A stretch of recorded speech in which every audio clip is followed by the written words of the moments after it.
Hello, everyone. Welcome to another episode of Toonami Squad Sessions podcast. I'm your host, Sam at Sam0299. With me today, we have the other Sam, Hi there. we have Phantom, Hello.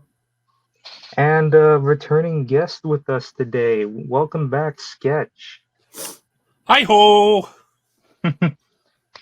How you doing, Sketch? Medium well. That's new. Oh my god. But yeah, so initially like I had planned our next podcast to be somewhat of a smaller one, just focusing on talking about the new Fooly Coolies. We were gonna record like a couple weeks back, but we couldn't get it done right away. So we waited until the next week and then news came out. So then we're like, okay, let's give it a bit. And then more news came out. And then more news came out. And then literally on the day we decided to record, news came out. So I just find this really perfect timing. And I hope to God we don't get outdated as soon as we put this episode up. But I always like to.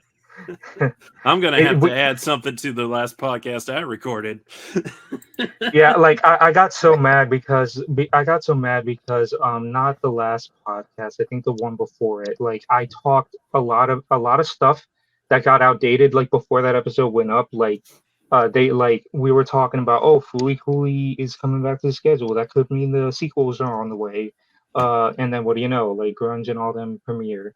And then I was also like, wow, where's the Attack on Titan special? We haven't seen that in a minute. And the day we upload the podcast, they announced the Attack on Titan special is coming. Every time. Every time. But so we'll ease into this first. But not this time. Not this time, hopefully, because it works every time.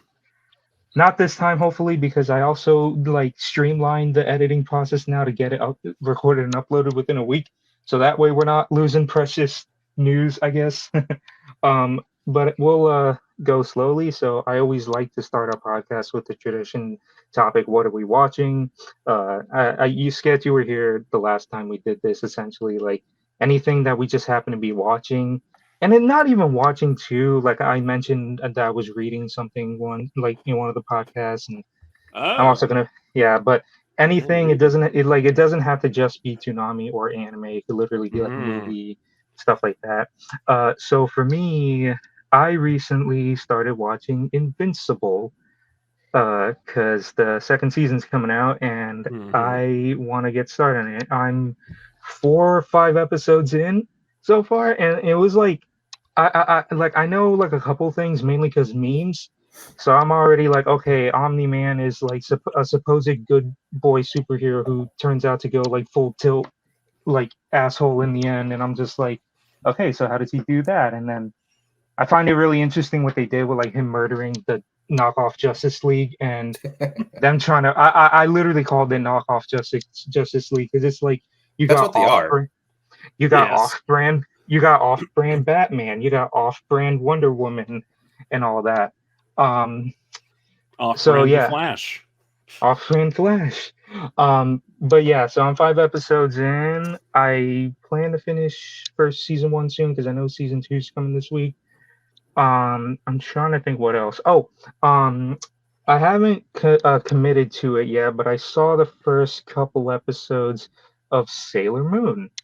Because the original? It is the original, yes. I should also note like the new dub they did, not whatever was playing back in the day. Yes. Not the D, but the Viz dub.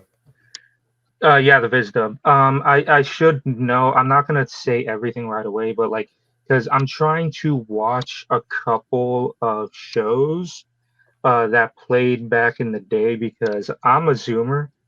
I did not watch Toonami during its run on Cartoon Network. I have a whole reason for that. So, and I have something planned. Let me save you the trouble. Don't bother with Tenchi. Thank God There's no Silver's need not- for Tenchi. Thank God Silver's not here to hear that. So yeah, I'm not saying what I'm planning, but like I am planning on watching like a couple of the shows Toonami has played during its time on Cartoon Network, and to an extent, its early years on Adult Swim because I didn't jump in right away in 2012. I came in a little later. Well, then you're not getting the authentic experience if you're watching the new dub of Sailor Moon. I mean, I'm not gonna go out of Where's my way the to Sailor Says? I'm not gonna go out of my way to like I don't know. Anyway, there was something else. I saw a movie recently. Oh god. I'm slipping. It's been a minute because usually when we do these topics, they're fresh in my head. But the longer the gap between the podcasts, I tend to forget some stuff. Crap. That's why I write them down. You know what? Maybe I should have done that. What did I saw some? Oh, I went and saw Dragon Ball Z Battle of Gods 10th anniversary screening. Never seen it in the theater before. Like I've seen it at home, but never once in the theater. So that was, and plus it's also been like a long time since I've seen Battle of Gods. So I actually found it really refreshing seeing that there. Other than that, I actually had been playing Spider-Man 2. Technically, I just broke my rule of like, what are we watching? But like, yeah, I've been getting invested in Spider-Man 2. You see, I'm holding this copy there. Oh yeah, my bad. But really great. I love it a lot. I'm not gonna go too deep in the story spoilers, you know, because it's still a fresh game. But like, Spider-Man 2. And then I'm so jittery with this because so I decided to read Zom 100 Bucket List of the Dead. There was an anime that came out recently. I don't know if you guys have seen the anime that came out a couple months ago, Zom 100 Bucket List of the Dead. I did, and I started it, but I was getting so annoyed and just with that the show is good, but it just keeps getting delays and like the hype. It had hype, and the hype kind of died because of all the delays it was getting, and now it's like on hiatus. So I was like, you know what? Let me read it and see the rest of it. And I can only describe that like I'm not joking when I say this. I caught up like a couple days ago, and it has to be in like my top 5 like series like of all time because like I don't want to give too much away, but it was so like enthralling. Like not to say it's like oh amazing like a shonen show or whatever. Like it's not that at all. It's more kind of goofy, but like the fact, but like it like the group like there's a group dynamic and they're kind of like a family, but like there was just a bunch of stuff that happens that that really made me think, and I'm just like Jesus Christ, like and then some of the recent chapters I read, I'm not going to say what it is because it's a huge spoiler, but like I read chapter 57. 59 is the latest one. Like I read 57 and my jaw was to the floor and I kind of teared up a bit. I'm not going to lie. Like it like I, as I was reading through it, like a couple of the guys saw my reactions to it. I wish Logan was here because I was sharing my reactions with him. But like I just was so fascinated by this series, and I was like, Jesus Christ, like this is a great story that like kind of angers me because it has such a bad anime. Not a bad, the anime's not bad, but they just fumbled it so hard, and now because of it, like it's not talked about a lot.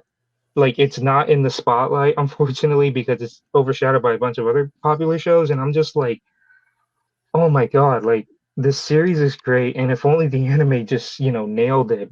And I'm just like, I'm sorry if I'm going off on a tangent here, but I was just like, because I just read this and I was like, this is amazing. Like it is so freaking good. Like I'm not gonna say story stuff for obvious reasons, but I highly recommend if you ever find the time, read Zom 100 Bucket List of the Dead. the anime's good, but unfortunately, it's just once again like 10 episodes, and then they delayed the rest indefinitely. Yet again, I just find that such a massive shame that like this series could have been talked about and shared if they just like, in my opinion, probably delayed it to maybe next year or something, so we didn't have this problem. But like, seriously, whenever you get the chance, read Zom 100 Bucket List of the Dead. It is fantastic. Fantastic. It's on the Viz manga app. I talked about this for too long, so how about we let Sam, the other Sam, go next? I've been watching Scavenger Rain, and that's a really good show. That's it? Yeah, that's it. I've been playing Spider-Man 2, if you want to count that, but other than playing video games, I've just been watching Scavenger's Rain. All right. Phantom, what about you? All right. So thankfully, I did write down everything I've watched. So like you know what? I should do that next time. Like whenever the next podcast rolls around. Anyway, sorry, you were saying? Okay, yeah, no problem. So just like Sam too, I decided to watch Invincible as well, especially since Omni-Man's coming to Mortal Kombat 1 soon. I don't know when this month, but he's coming. I haven't watched the Adam Eve special though. I need to do that. But I think the new season comes out on the 3rd, if I'm correct. Sounds right. Yeah, yeah, it is. Okay. Well, season 2 first half or whatever, because all the streaming services love doing that. Huh. Yeah. I mean, it's not like they're Disney and they just drop one episode a week. Am I right? And after watching the live action One Piece, I decided to go back to the anime and watch One Piece on Hulu. I stopped at episode 410. Oh. Did I mention? Sorry. No, sorry. I was just thinking to myself, like, did I mention live action? No, yeah. We talked about live action One Piece last podcast. Never mind. Yeah, I never got to talk about it, but I enjoyed it. Yeah. Really like the cast. Mm-hmm. Well, good thing season 2 is confirmed. Yeah, pay your fucking actors. But yeah, let me continue. But yeah, I left the episode 410, especially after powering through Thriller Bark. Where did you start? You know what? It's been a few months. I don't remember. That's how bad it is. Steve mentioned this last podcast, but he a while back started One Piece from episode 1. Yeah, I know, the Madman.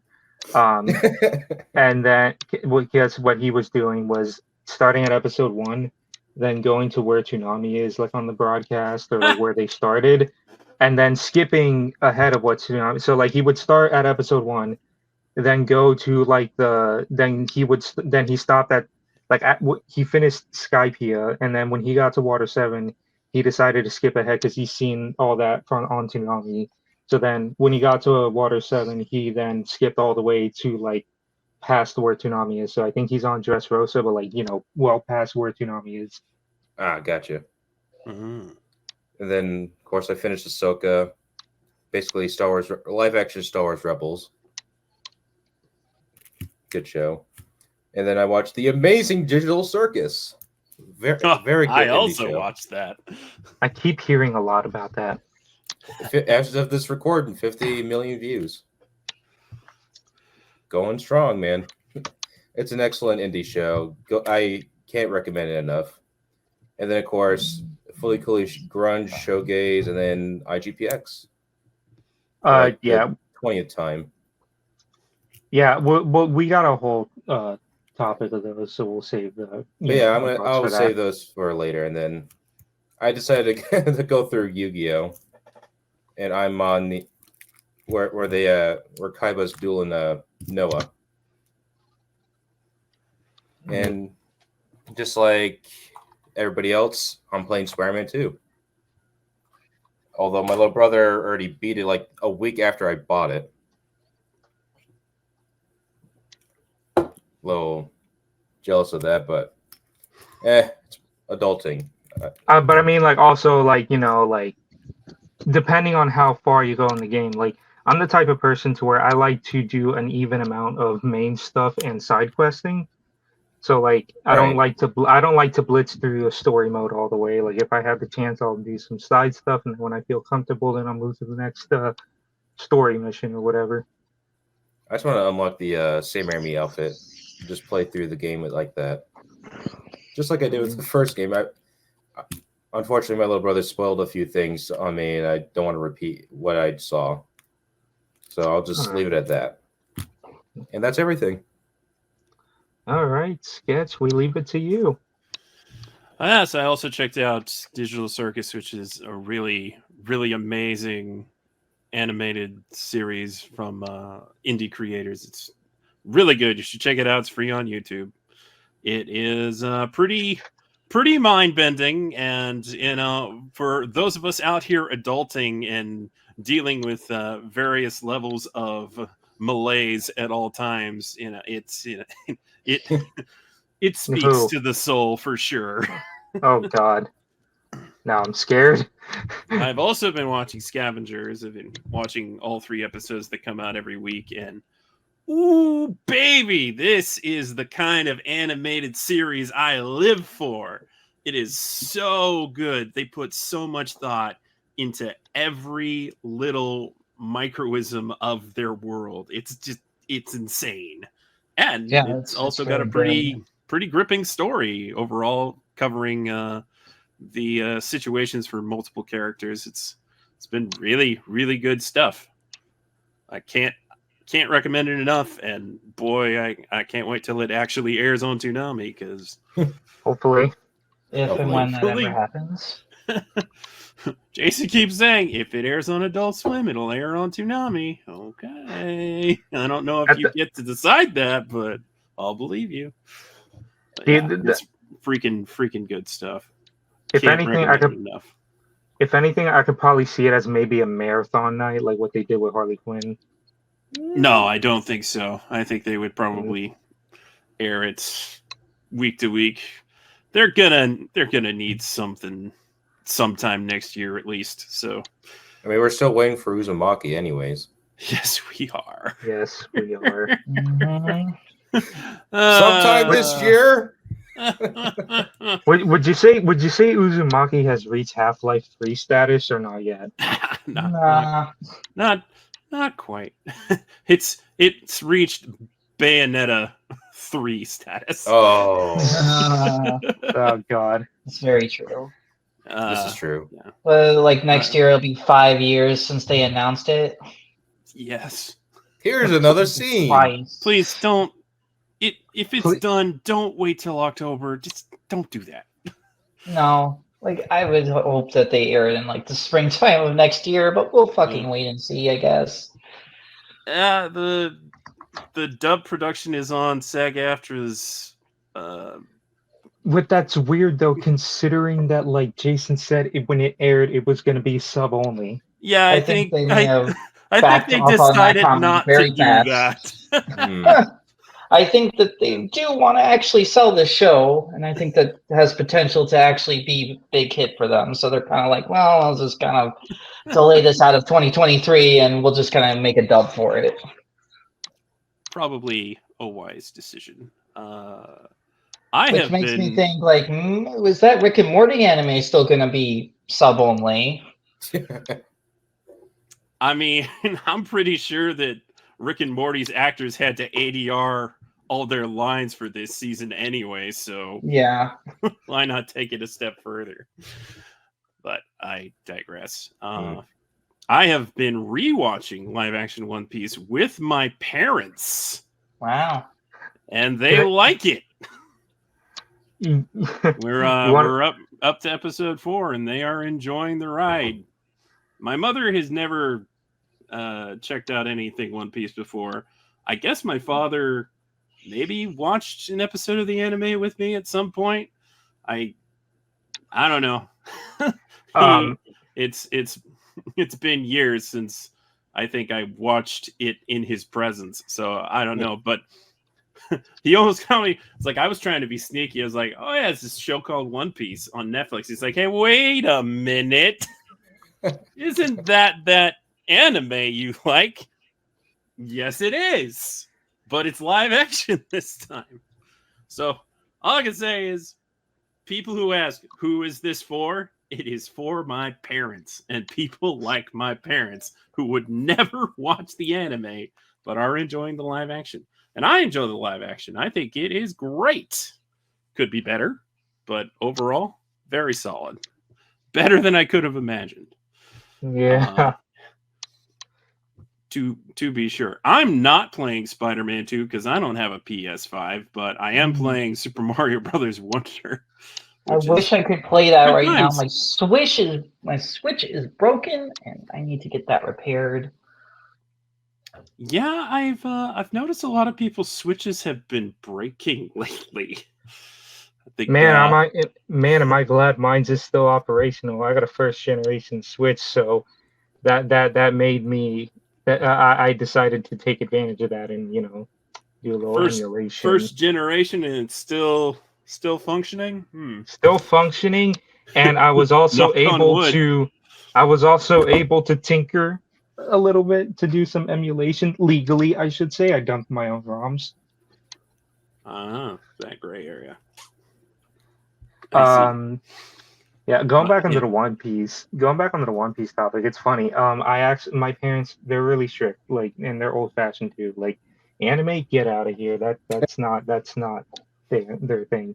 I showed my mom live action One Piece, but I didn't tell her a single thing that it was an anime or a manga. I just was like, hey, check this out. It's a pirate show.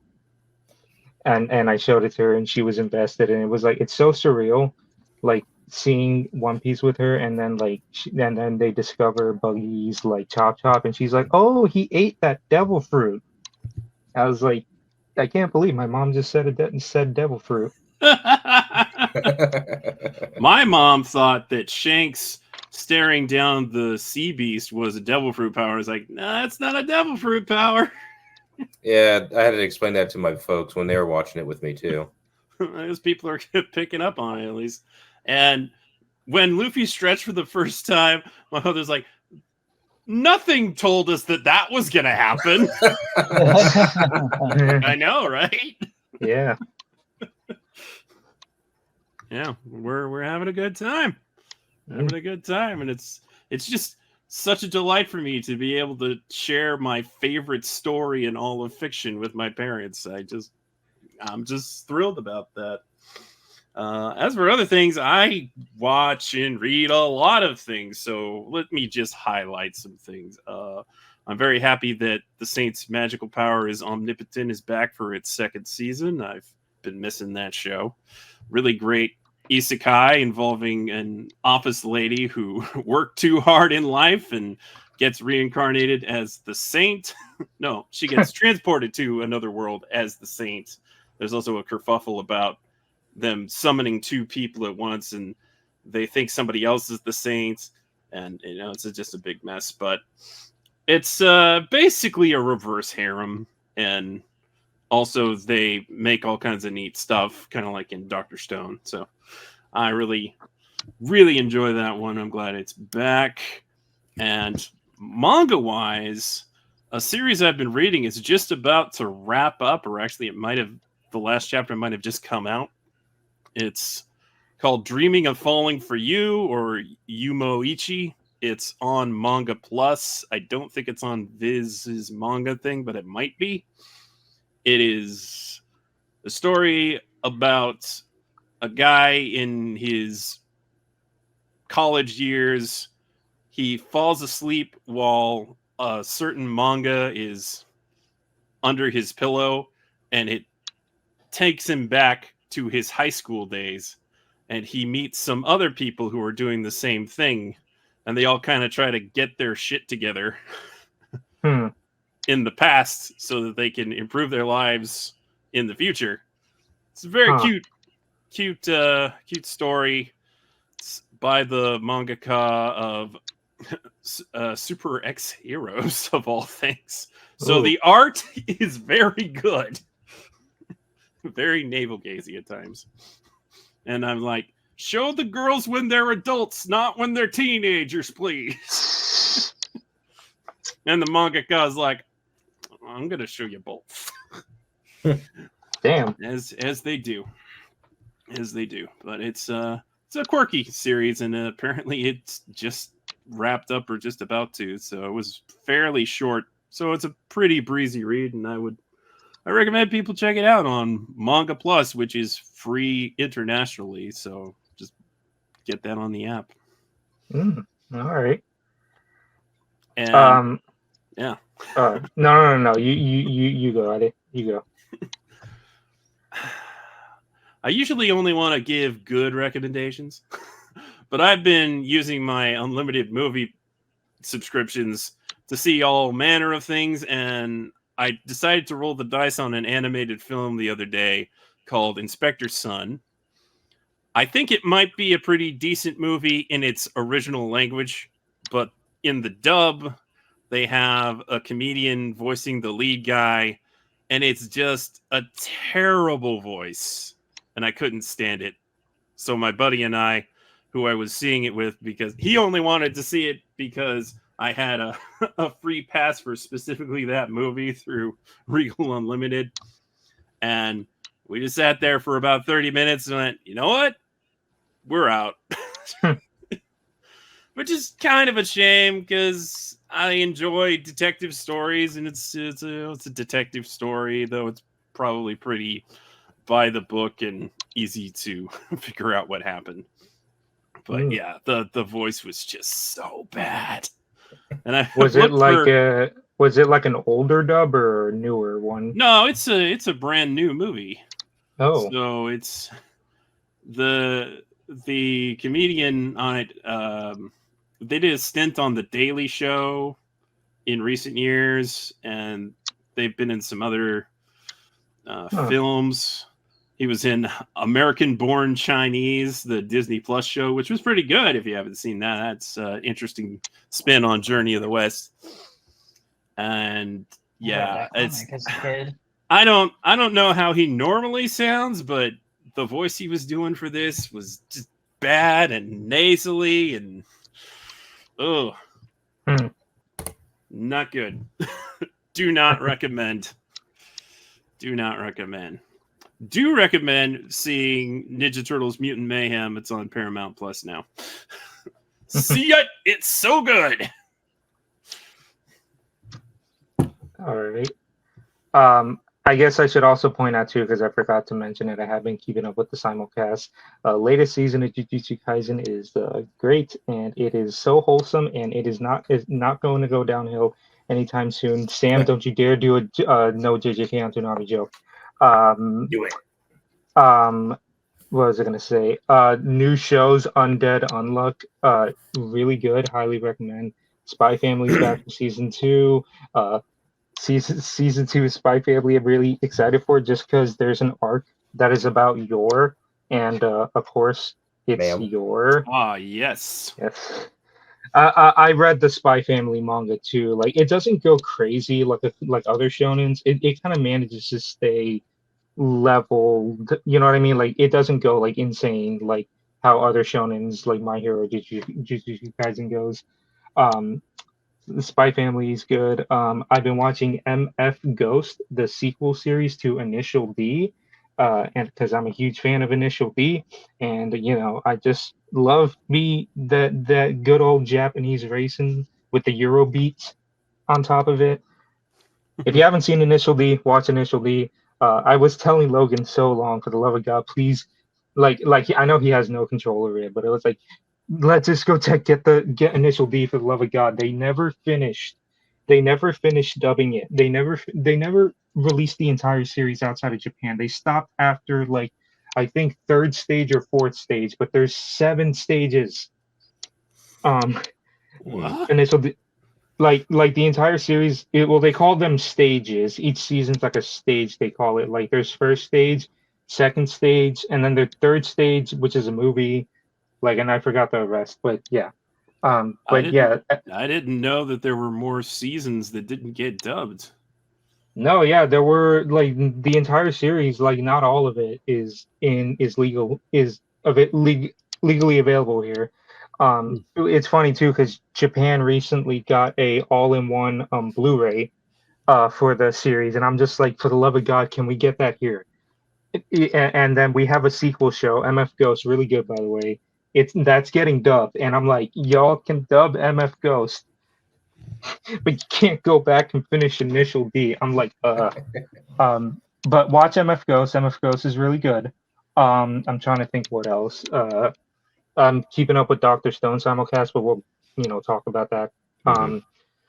Uh, shit. What else? Jujutsu Kaisen, Spy Family, Doctor Stone. I think that's all the simulcast I've seen. Yeah. Okay. Anyway, we went on this whole "what are we watching" thing for like over half an hour. So how about we actually move into our main event? Yeah. So our last podcast, we gave our initial impressions on Fully Cooly Grunge because at the time we recorded that, one episode had come out. So we gave our initial thoughts on the first episode, and think I remember saying it seems interesting. I can't wait to see I'll wait to see the rest. It'll remain to be seen if the rest holds up. And at the time too, I'm like, okay, so we'll probably get like 6 episodes of grunge, and then eventually maybe shoegaze will be ready by the end of the year and all that.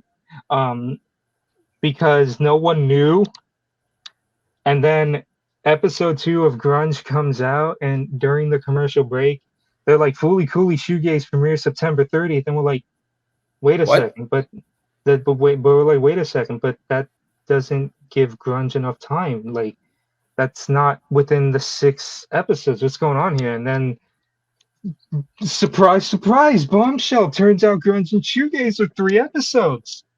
Like, we had to make sure that this wasn't said before. We went to all the press releases. None of them mention 3 episodes per season. So to say we were surprised is a bit of an understatement, because I, in all honesty, was trying to be a little positive about Grunge. And then when I learned it was 3 episodes, I was just like, ooh, okay. Okay. So we're gonna have 3 episodes per season. And apparently this was because of a business decision. I don't know, but like, okay, so we had Fully Cooly Grunge come out with its 3 episodes. It had an interesting premise of it all takes place on like the same day, but from the perspective of 3 different characters. So I found that really interesting. And then we had Shoegaze, which is a direct sequel to Alternative. Because what's funny is too is that we didn't know much about Shoegaze because we barely saw anything about Shoegaze before Grunge came out. So we knew a lot about Grunge, but we knew next to nothing about Shoegaze. And then now we're getting a whole synopsis. But point is, both Shoegaze and Grunge came out. They're done, and we're gonna talk about it. So I guess we'll talk about Grunge first, and then talk about Shoegaze. So, Fooly Cooly Grunge. It looks better than Black Lotus, I'll say that. And that's saying something. Well, I thought it was like, that's not a high bar, but anyway, I mean, yeah. So, gonna be honest, I didn't enjoy Grunge.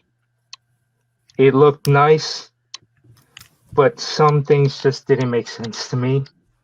Like, I mean, Fooly Cooly's already a show where nothing makes sense, but it's like I felt even more alienated. And no offense, it looks nice sometimes, but there are other times to where I'm just like, wow, that could, look a whole lot better. There were some moments where the show would actually be 2D, and I'm like, those 2D moments look better than everything else in the show. The whole thing with like Shin, like the three of them, like Shin has like it's been a minute since I've seen Grunge, but it was like Shin has like issues with with like I guess like his hometown and like the business that his dad runs. And I think like what's his name? The Thing from Fantastic Four, like he has like he has like a drunk brother who's like in the mafia. And then what's her name? Like she like I'm already drawing a blank because it's been like a minute. Like she The has fact like that a you can't whole. even remember these characters' names kind of tells me everything. I only remember Shin. Um, I was just a little like okay, like if you're gonna do a story set on the same day but from the perspective of three different characters, in my opinion, it should have been at least 4 episodes. So that way you have the first 3 episodes focused on the three characters and then make episode 4 like the climax of like their plots converging or whatever.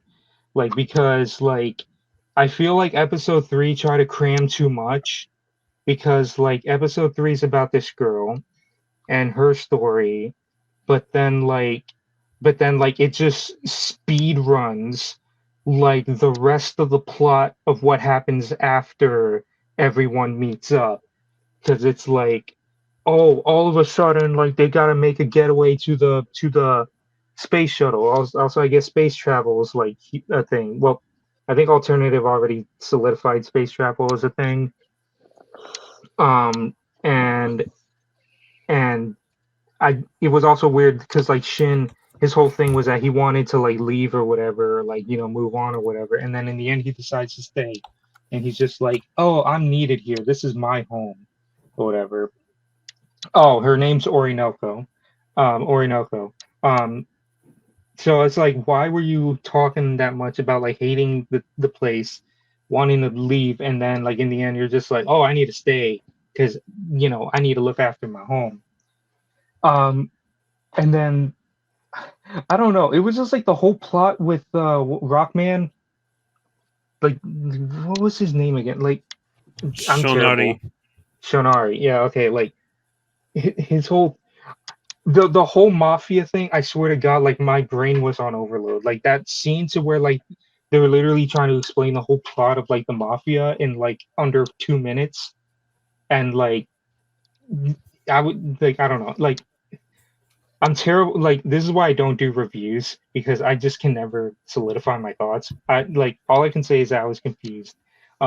I can also I assume that this is a prequel to season 1 of Fooly Cooly because like Silver pointed out that when she pulled the guitar out of Shin's head, that it's the one that she's holding in the first season, like when she meets up with Naota. Um, Also eyebrows is there too, so that's also a giveaway. Like, What about um, eyebrows? yes. Um, He served no purpose. Yeah, sir. None. He was. There was no reason him being there. He Like wasted minutes of airtime. you did. Like I didn't understand eyebrows being there. Shin made no sense to me. Like it's like he just 180'd his life. Uh, Shinari. I didn't even know what Shinari. Like Shinari didn't really.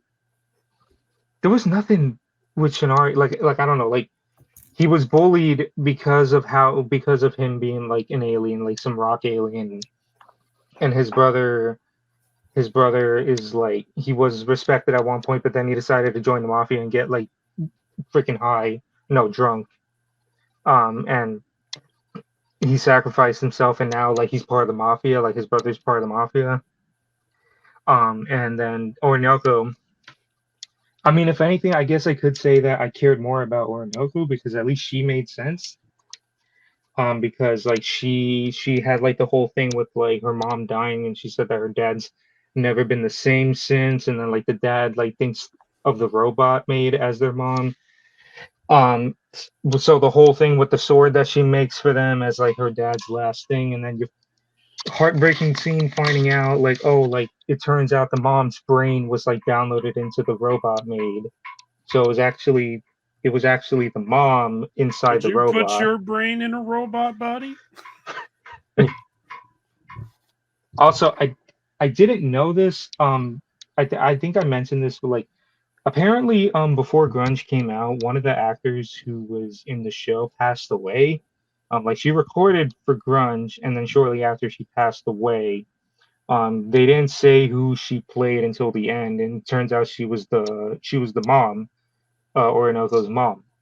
Um, so like the whole thing with Orinoco trying to download her mom's brain into a floppy disk and then escape Earth with it or whatever planet they're on.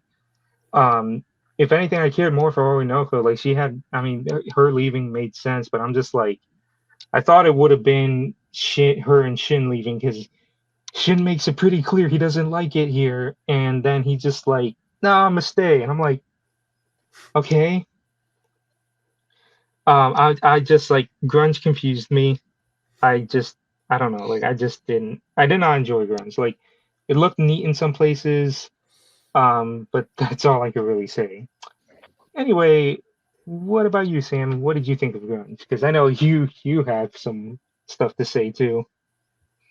We've gone back and forth on this, but I really think that Grunge is the worst Toonami original that they've ever premiered. Like, I just do not like anything about this show. Um, I can give a couple positives. I do like the idea of grunge itself, not really the story, but I do like the idea of them using different technology to animate a story. Because I think CGI is an interesting concept to use for Fooly Cooly, and I think for the most part they pulled it off. My problem is that I didn't care for the characters and I didn't really care for the plot line that they were trying to tell. I really did not need an origin story for the Rick and Bass guitar.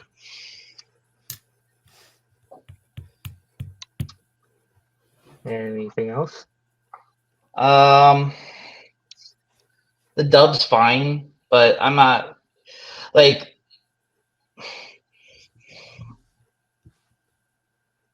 I'm trying to think because to me it's like I watched it and I watched it twice actually because I watched it with a friend of mine and we both came to the same conclusion of it's dog shit. It's not good at all. Like I think what hurt for I think for me personally is that what I disliked about Blade Runner is that it was boring, but I understand Blade Runner's purpose, right? It had a reason to exist because it could be that gateway show that could get you interested into more Blade Runner. I think if you're watching another sequel to Fooly Cooly, odds are you're already interested or you're kind of curious enough about Fooly Cooly that you're already interested into watching more of that franchise. But if you're a newcomer, like what do you gain from watching grunge compared to even the other sequels or the original? It's one of those shows where I'm like, I am questioning this show's entire existence of why it has to exist, why this had to be made, because it doesn't have a purpose to exist. It's just a show that just feels like it fills up airtime. And I probably would have been like, if this didn't come out, I don't think my life would have been much different with or without it.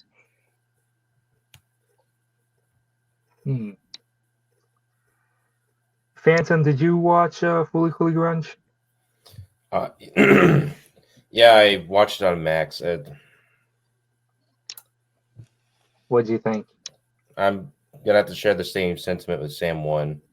I don't really remember any of grunge, and I, quite frankly, didn't really care because it didn't catch my eye. Yeah, like I think I don't know if it's the animation style or I don't know. I think what hurt me the most was that like I wanted to give this the benefit of the doubt when we gave our first impressions of it, but then like finding out I still remember that Anime News Network review for like the first episode, and the reviewer just tearing the show to shreds. I'm like, Jesus Christ, it's not that bad. But honestly, after watching the whole thing, I'm like, maybe it actually was that bad. Like I was like, hey, like why is the boss baby in this show? I was literally like, please, Shalaka, tell me he dies. I was like, oh, thank God they chopped his head off. He's one of the only characters in all of Fooly Cooly that die. Oh yeah, that's On screen. You're not wrong there. So we leave it to you, Sketch. What are your thoughts Oh, you know on what? One Fooly more Cooly? thing is that my problem with this sequel too is that how quickly they're easily writing off like at the end. It's kind of implied that the planet they're on is dying and it's about ready to blow up at the end of episode 3. I guess I can give spoilers out. It's been a couple months. You've either Yeah. watched Yeah, it or that's you haven't. fine. But yeah, it's like the end of episode 3 for Grunge, it's implied that the whole planet is blowing up and literally everybody's getting on the shuttle for as many as there are. And my thing is like that is just a convenient way of writing off like the rock creature, the thing whose name I don't even remember, and Shinpachi.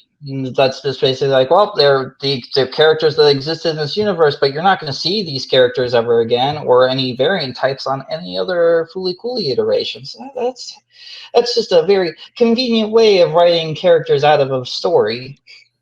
Mm-hmm. I don't recall anything about the planet going to explode. It was just running low on resources and pretty crappy overall. They say Shinari goes like, I have to go back to my home planet. It's like Shinari died on his way back. Yeah. Shinari is about to become a vigilante vampire rock creature because apparently what he can actually consume besides booze for the rest of his life is the blood of his enemies. Interesting choice. Okay. I don't know. I tell you, I do really appreciate Mark Thompson as Dinari doing a Sylvester Stallone type voice. He's a regular Rocky Balboa. I see what you did there. Yeah. The thing is, I appreciate the ambition in some of the visual aesthetics and all of that. I just think that the story is pretty mid. It's pretty mid. And you might argue that after Shin helps out his friends, he feels enough self-actualization that he doesn't feel like he needs to get out of town anymore. But I don't buy it. There's no reason for that. Also, this place is a literal dump. Why wouldn't you want to leave? Like it doesn't. It's not a good ending for Shin or for Shonari. That's for dang sure. If anything, I would have been a little more satisfied if, like, say all three of them escaped or something, or Noko and Shin at the very least.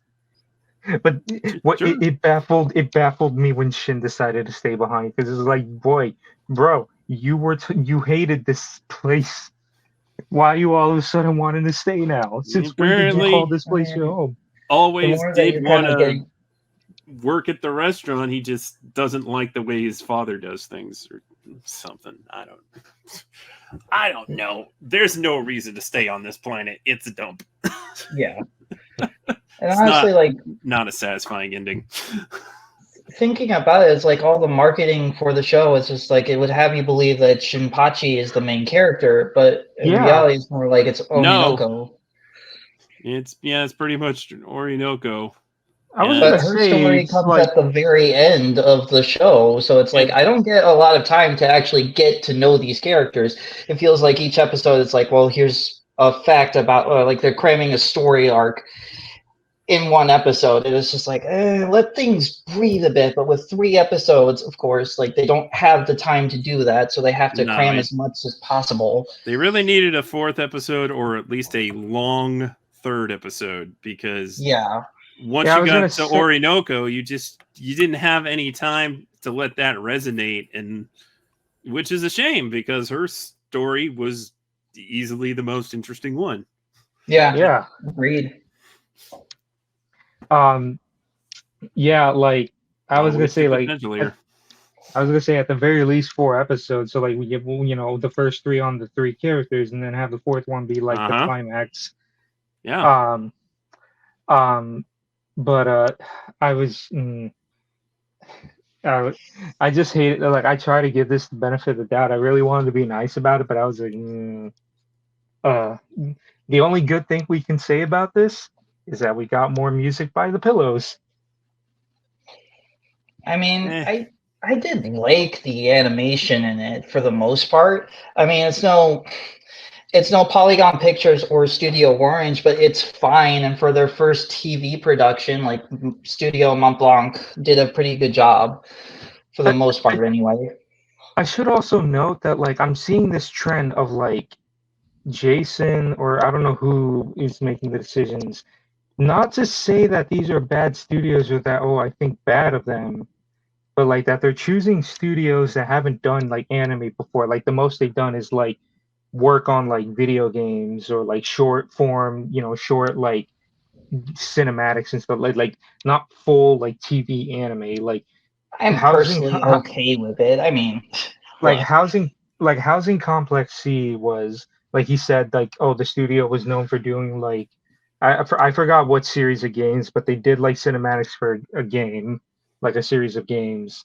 And Well, the Housing Complex writer was wrote games Yeah, scenarios. oh yeah. Akatsuki, I want to say because he said that they they've was done their just first minor work. Yeah, it was their first. It was Akatsuki's first anime TV series, and likewise, this was Mont Blanc's first anime TV series. They did commercials and some other stuff. Yeah. And the director had done a movie, but yeah.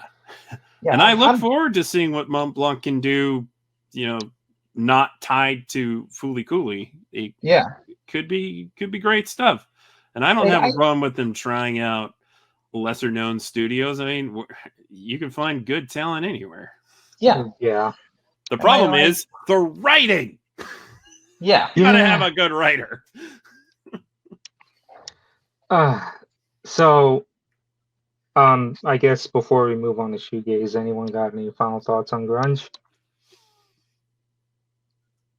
Okay, Phantom. So easy to say, it is the worst Fooly Cooly. Yeah. So it's dead last compared to like all the other ones, which I have to rewatch Progressive because it's been so long. But I mean, I watched Progressive when they had that marathon, and I was like, I didn't. Progressive is better than this. So Progressive had more to say for sure. It also had 6 episodes. Yes. As we can see, some producers can manage to make 3 episodes work pretty well. I have to say that if they only had 6 episodes to work with, it should have just went to one of the two, and should have went to shoegaze, in my opinion. So shoegaze, all right. So this one was kind of an interesting one because we didn't know anything about this. Like we knew a lot about grunge because there was a lot of pre-release stuff for grunge. Like the only thing we knew about shoegaze was the press release they put out way back like last year. And I think they showed a trailer for shoegaze during the San Diego panel, but they didn't upload that online. And correct me if I'm wrong here. Didn't they say the synopsis of shoegaze was that it was focused on the daughter of Kana from Alternative? Because I could have sworn they said that in the press release, like the one from last year, that they said it was the daughter of Kana from Alternative. That it takes place that it's after Alternative and Kana's there, but like that it's in Alternative universe and it takes 10 years after. I don't know where did I hear that? Anyway, point is we didn't know much about shoegaze until like the first promo that came out, and then eventually we got a whole trailer.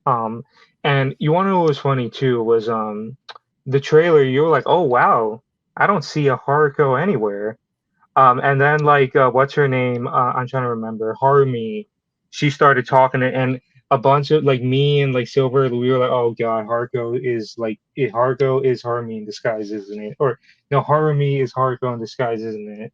Because we were like, surprise! Okay, we were initially thinking, oh god, okay, so like it's most likely Haruko and she's probably gonna unmask like in the last episode or something. Because she sounded a lot like her. And at first we thought it was Carrie Walgren too, but then they put out the cast list, and I was like, that's not Carrie Walgren. Carrie Walgren's nowhere in this. That's weird. And then we have a Fooly Cooly without the character that defines Fooly Cooly. That's interesting. Bold strategy, Cotton. Let's see how it works out for him. Both exactly. So like yeah, so the trailer came out. It seemed pretty interesting. Like these two characters that you can obviously tell are like in love with each other, or at the very least, like are going to be in love with each other.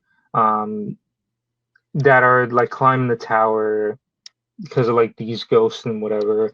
Um, I have to point out though, when they put out the cast list, I kind of was like, you want to know, like, I just find it funny that like twice I've had like people that I follow on the internet that have done like work in like smaller stuff that are all of a sudden finding themselves in anime now. Like first was Adam MacArthur with like him becoming Yuji in Jujutsu Kaisen, and now here we have Jesse Nowak, who is a member of Team Four Star, in playing the main character in this show, which is insane because this technically means that Team Four, not officially, is like Team Four Star is part of Toonami now.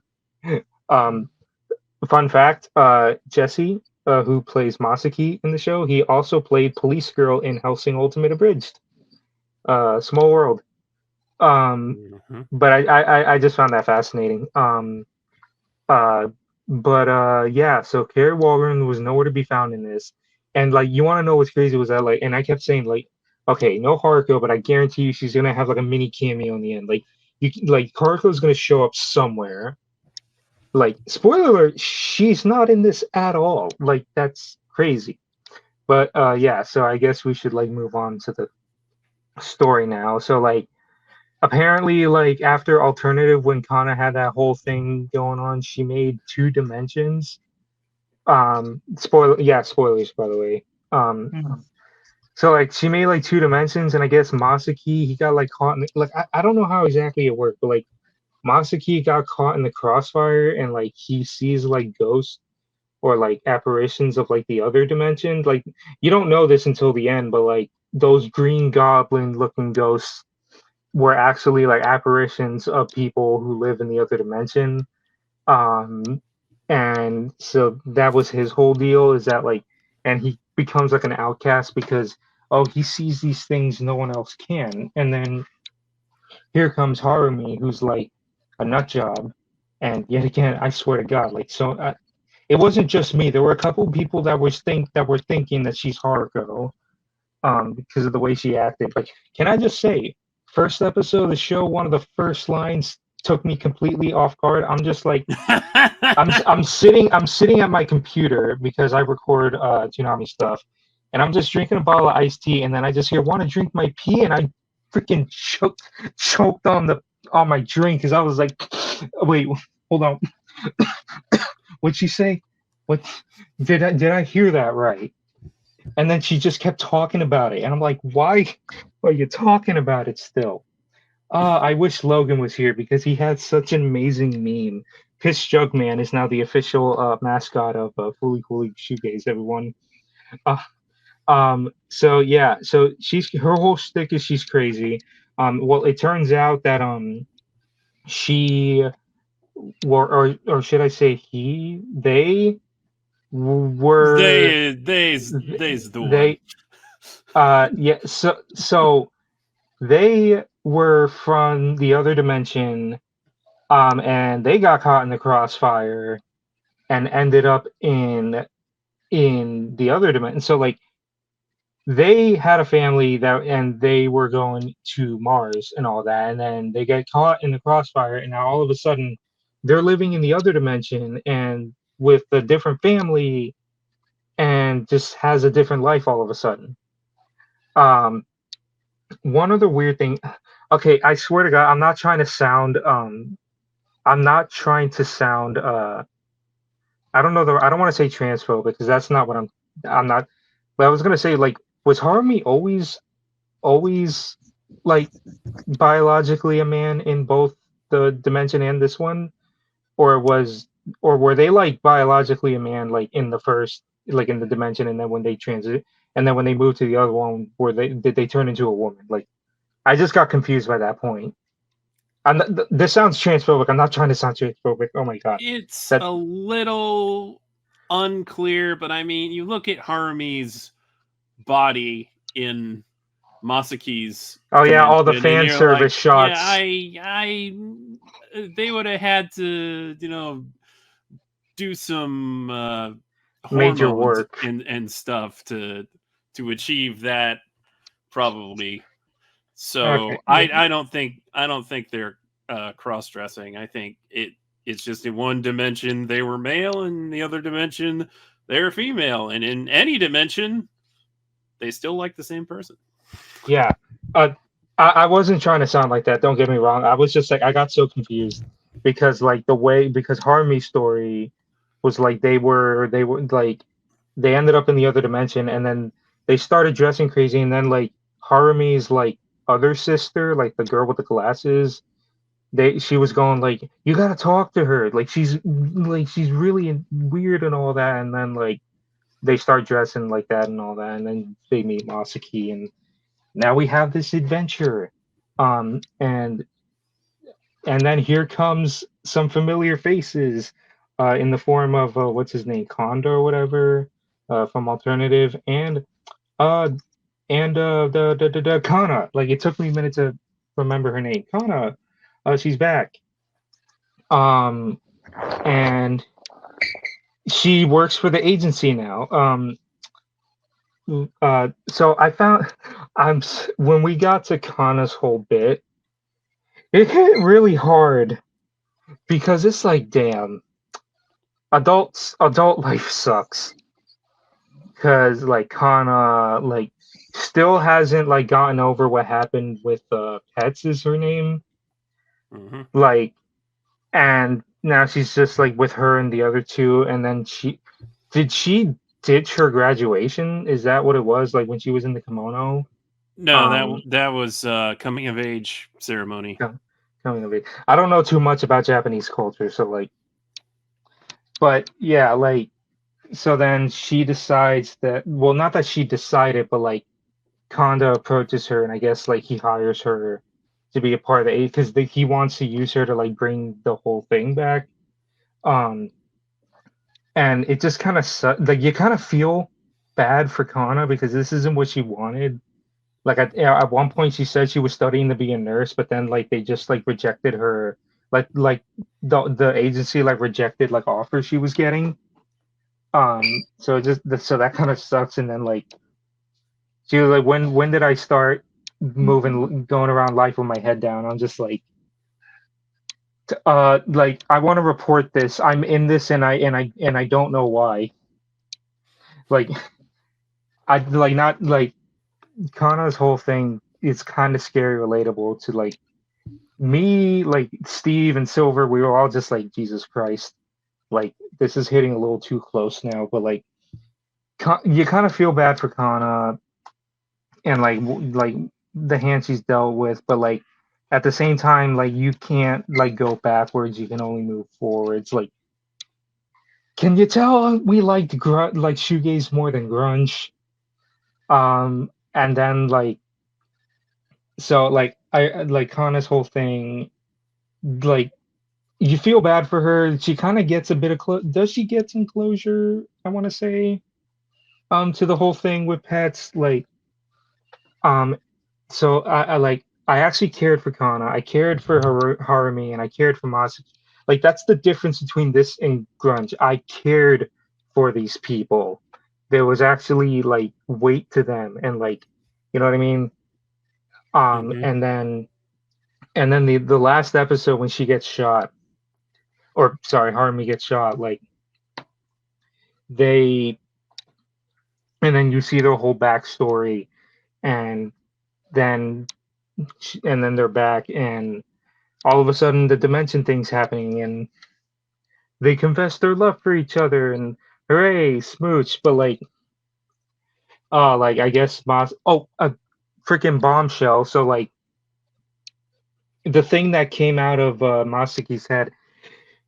At first we were like, what is it? Turns out, shoegaze is the birth of Atomisk, like the thing that Harko is in crazy in love with,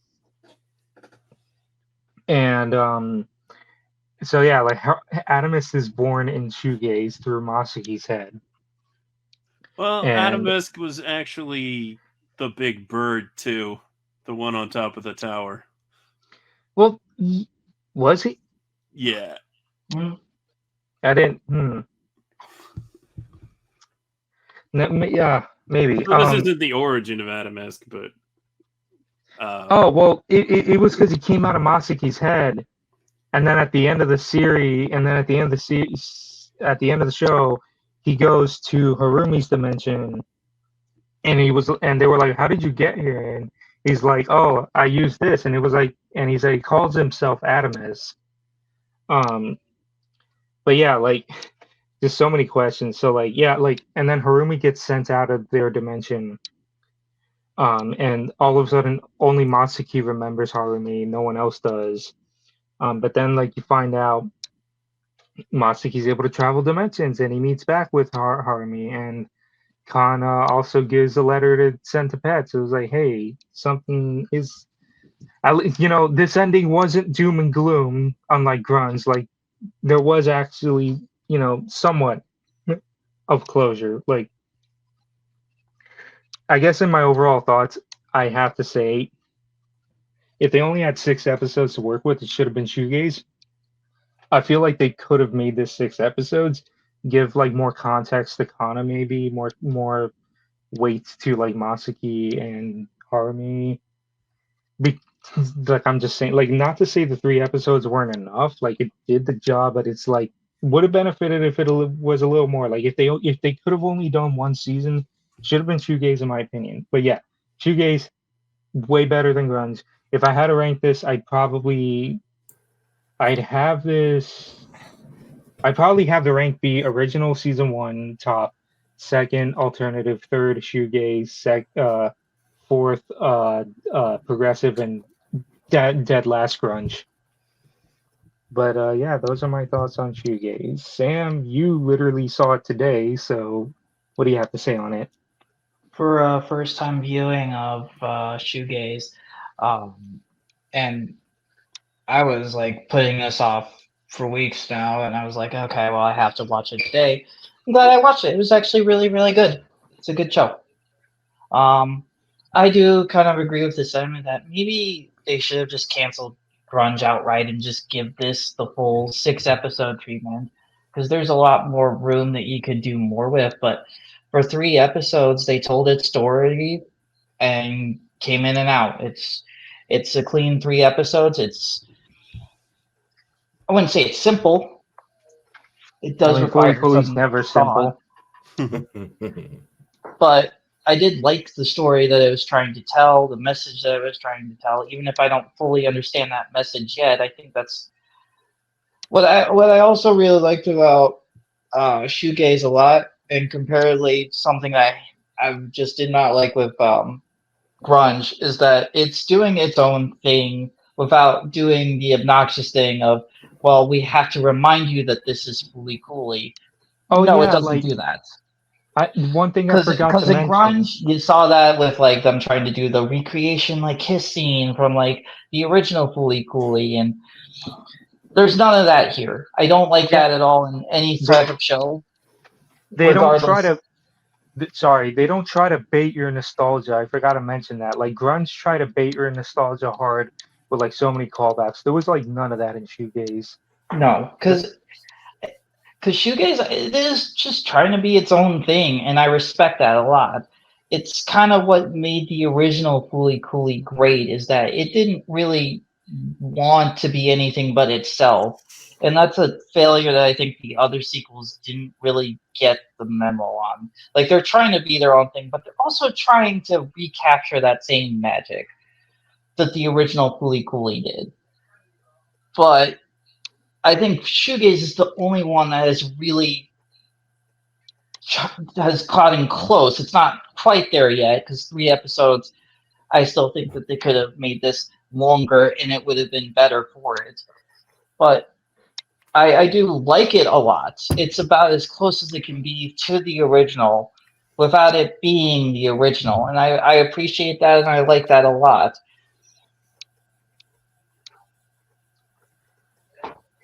All right. Yeah, I should. Yeah, like I think like no Haruko not being there was like weird, but like in a good way. Like I mean, try to be its own thing, and you literally do not have the one character that's in like all these seasons. Mm-hmm. Um, but yeah, Phantom. What do you did you watch you guys? I liked it more than grunge. That's all I could say. Okay, Sketch. What do you think of Shoegaze? I thought Shoegaze was really good. I thought probably more so than any other Fooly Cooly that it had something to say to adults, whereas all the other ones focus so much on the youth. And this is actually one that's not anything about coming of age at all, really, because that's not Masaki's deal. It's not Harumi's deal.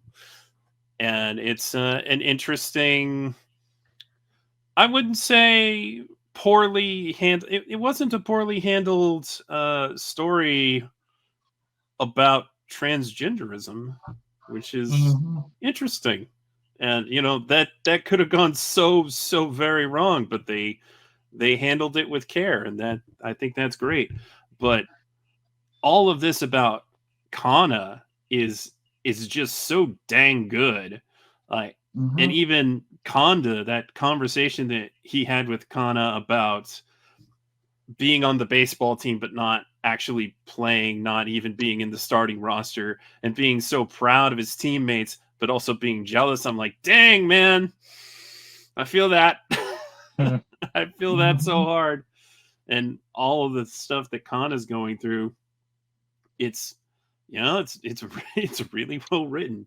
It has Well, some like interesting things to say, and while it's visually just fine, I mean, it's nothing spectacular, but it's definitely not hard on the eyes. And I think it did pretty well to cover the material that it did in 3 episodes. Would have been nice to have a slightly longer last episode, because let's be real, it kind of ends and then you think it's a sad ending, and then you get the post credits, or during the like as the credits are rolling, and yeah, you get the rest of the story. You're like, oh, this is actually a pretty happy ending. Cool. This kid just befriended Adamesk. I guess all it takes is not being a crazy lady who's trying to eat him, and they'll hang out. And yeah, Haruko was nowhere in here. And honestly, that's refreshing. Fooly Cooly doesn't need Haruko to be Fooly Cooly. I mean, you still have Medical Mechanica, you still have Adamesk, you still have all these trappings, and it was a good sequel to Alternative, which that's about all I could ask for. Because I mean, I like considering Alternative, that everyone loved Alternative, and they're covering what Kana's been up to after all this time. You think, oh, that could have been so poorly handled, but no, they didn't ruin Kana, which applause all around. I mean, this Ikuhara, I think his name Ikuhara is the director. I want to see more from this guy. He does good stuff. I like it. If I had to rank all the Fooly Coolies, I'd say the original, alternative, shoegaze, progressive, grunge. But I don't know. There might be some days when I like shoegaze more than alternative, but alternative was really solid.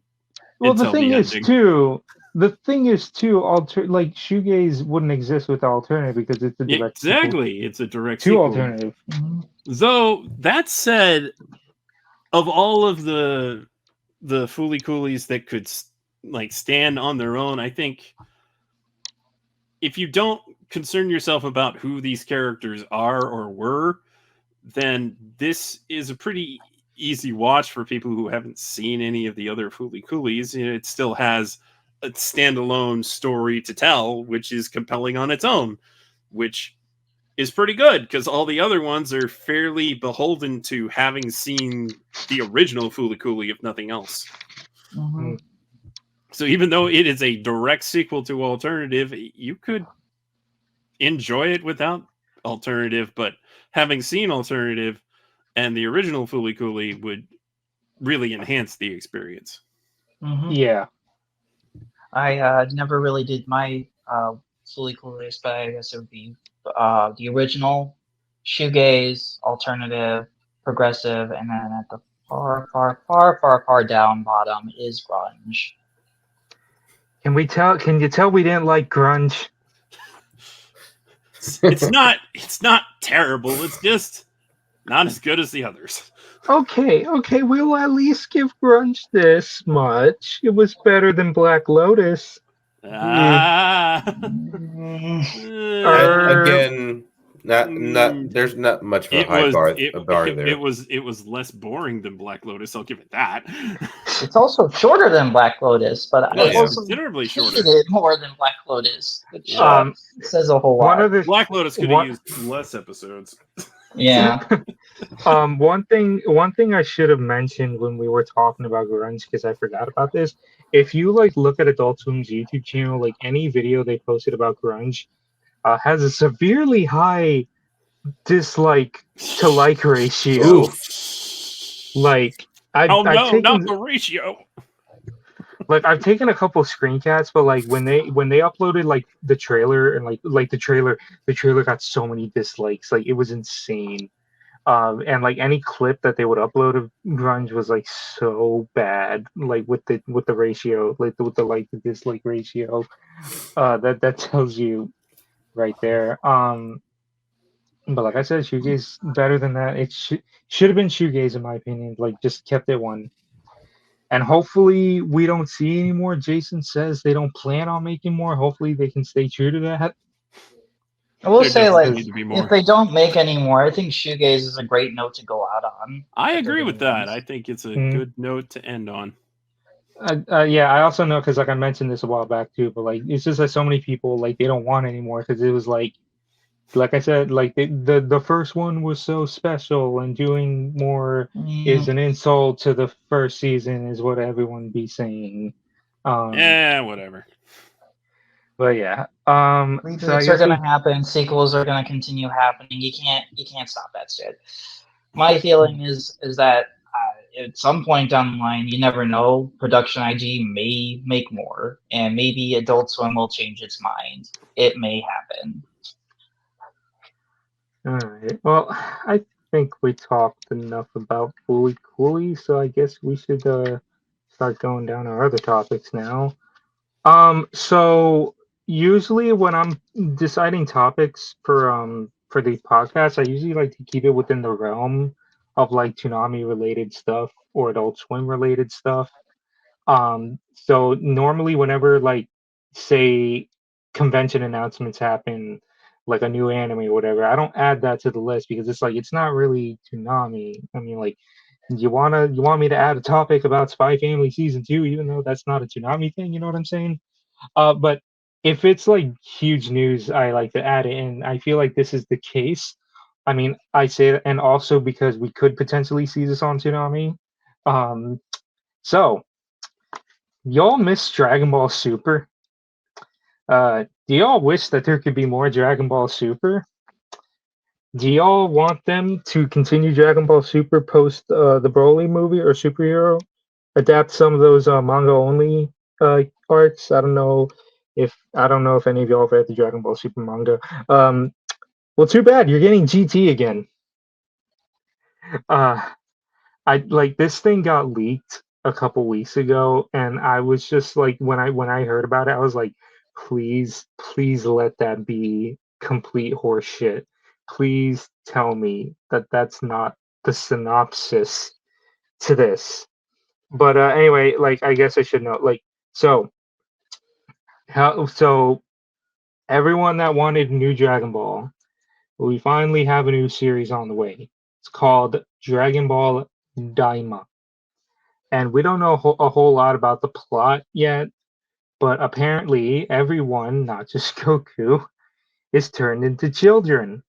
And apparently they have to travel to fix the issue. Like there's like we don't know too much. Like there's only the one trailer.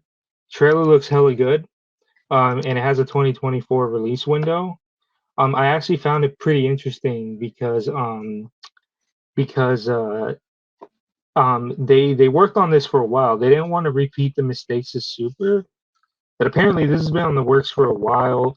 And I hate it whenever any new Dragon Ball material comes out and they say Toriyama's involved because it could literally be like Toriyama drew a single character. He has no involvement in the writing. Hey, he's involved, guys. He's involved because he drew a character for us and all that. But like apparently they're saying that like he's heavily involved, like he's actually like working on the story, wrote the script, and is like involved with the process. And I'm like, well, it remains to be seen. But like, so new series called Dragon Ball Daima.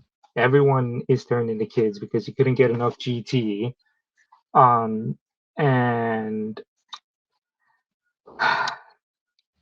I'm not happy, but at the same time, I am cautious. Like I'll watch this, but I'm just like, not a lot of people are happy about this because, um, we had like there's a manga of Dragon Ball Super, and at this point, it has surpassed the Tournament of Power.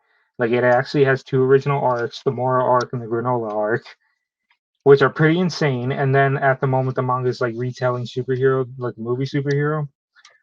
And so many people, myself included, just wanted another season of Super and adapt those arcs, like those two arcs.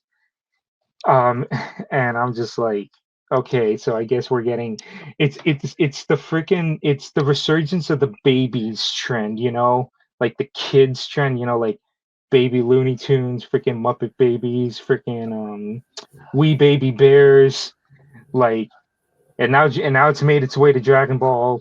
Now we're getting Dragon Ball freaking babies. I swear to God, if they Dragon had, Ball babies. I swear to God, if we get an episode to where a bunch of them are farting and like Akai decides to snip it all, I'm gonna fucking lose it. Jesus Christ. Fucking told you, but my thoughts at the moment is I'm not happy, but I'm going to give this a shot because two reasons. One, they were working on this for a while. Like apparently, I think from what I heard, like it's not completed yet, but like they're like actually having like the entire show completed before they air it, not have like animation errors or make mistakes like before, which is a rarity among anime, nowadays. Like so few studios actually, like finish their shows on time. Look at Psalm 100 Bucket List of the Dead. um um So, and not to mention, they are talking a lot about how involved Toriyama is, and the problem that I have with that is that they say that for everything, and it's just like how true this is will remain to be seen. But so I'm cautious, and but I mean, part of a Toonami podcast is that I feel like we could see this on Toonami because yeah, Crunchyroll is most likely going to stream it, but this is owned by Toei Animation, and Toei Animation's been pretty friendly with Toonami. Like they negotiated putting One Piece back. Toei Animation offered like Toonami. Well, they didn't offer them. I know like Jason and all of them had to go for Dragon Ball Super, but like they were able to get Dragon Ball Super, and then like Toei Animation came to them to bring One Piece back, and they got the crossover episode, which at the time the crossover first premiered on Toonami. You can now watch it anywhere. Like Phantom actually just showed me that like it got added to Hulu today. But so I want to say like we could see this on Toonami because yeah, Crunchyroll can go eat a dick, but like I guarantee you Toei Animation will be the one to make this deal, go through. Because, Toei Animation, they're not gonna pass up, having the show be exposed to the U.S. audience or whatever. You know what I mean? But Mhm. those are my thoughts on this new Dragon Ball show. Um, Sam, one, I don't know if you have anything to say on it. I don't know how into Dragon Ball you are, I but like yeah. Dragon Ball, but I mean, like, this hasn't aired yet. It's basically the premise just sounds like GT, but everyone is kids now. Did you see the trailer to it? I don't know if I saw the trailer when it came out, yeah, but I yeah, don't really have any strong opinions about it right now because it hasn't aired yet. Could yeah. be I mean, good, could be bad. We'll it's see. a little early to say, but I think they said they're gonna have like another trailer at was it Battle Games? They do like this biannual event to where like they stream a bunch of Dragon Ball games and they'll reveal news there too. So I think they said like the next one that they have they'll reveal more, but like 2024 window. Yeah. Phantom, what do you have to say on this? Yeah, Dragon Ball babies. What about you, Sketch? That's literally all I can think of right now. Yeah, I mean, we'll just wait and see. This is just Dragon Ball babies, or little sailings. Is what was that webcomic called? I mean, this is not like I wouldn't say this is not the direction that I want to necessarily see Dragon Ball go in. I don't particularly care if the super manga gets adapted because whatever. But I don't know. There is potential for comedy, to be sure, and a big part of Dragon Ball, the manga, is the humor. So I'll give it a shot. They're putting really good animators on it. They're doing some pretty hitsy stuff, but it's just kind of hilariously ironic that this is just like Toriyama approved Dragon Ball GT after all these years. Sure, why not? I God, guess I wish Silver was here. Chris Sabat better start practicing his falsetto. I was gonna say, like, when they dub this, do you think they're gonna keep Chanchimo and all them, or are they gonna like get the kid actors like Colleen They and might like have others? the kid actors for at least some of them, but like I don't like what. I don't think they'll necessarily have Laurie Steele voice Little Krillin, but maybe. I was also gonna say, one other reason why people are so angry was because it was a joke for such a long time that Goten and Krillin can never age. They will always stay Goten and kids. Trunks. Like Yeah, Goten and Trunks. they finally got to grow up, only to be turned back into babies. Damn. Literally, like I remember everyone. You know what? I losing. wish they weren't babies. I wish they were the ones that weren't babies. That would be fun. Like I know for a fact I remember everyone was losing their minds when Superhero came out and they were actually older. Because it was like, oh my god, hell froze over. They actually grew up. And what's funnier too, I don't know if you read the Dragon Ball Super manga sketch. I don't. But I'm gonna say this anyway because this is about superhero. But like, so the manga is like is adapting superhero, so it's just like a manga version of the superhero movie. Mhm. But it's funny. It's funny because they did a special prologue story where like a couple chapters before they truly started adapting the movie, they had a B plot going with Trunks and Goten, and it's literally like them trying to be like superheroes. Like they literally have their Great Saiyaman arc, but they don't call themselves Saiyaman. They call but they're trying to be superheroes, and then they end up foiling a plot of the Doctor, like Dr. Hedo, which is how he ends up in prison. But it's just funny because the way Trunks handled, like, I joked around and said this is basically just Spider-Man because I was jokingly calling it the Spectacular Trunks Man because it was literally like Goten and Trunks are like having a superhero phase, but it's more about Trunks. And then it's so hilarious because like Mai got a little older, so like Mai actually is going to Trunks' school, and Trunks is like wanting to impress her, and it's like it's funny as hell Oh because man, that's a whole thing. it's yeah it's funny because like it's literally the Spider-Man. It's literally the Spider-Man story. Like he's trying to impress the girl, but like but then like the Dr. Hato's like doing some dumb crap, and like Trunks has to go like freaking stop him. It's funny. So what It's you're funny as hell. saying is it's like Dragon Ball Evolution. Maybe. A little bit.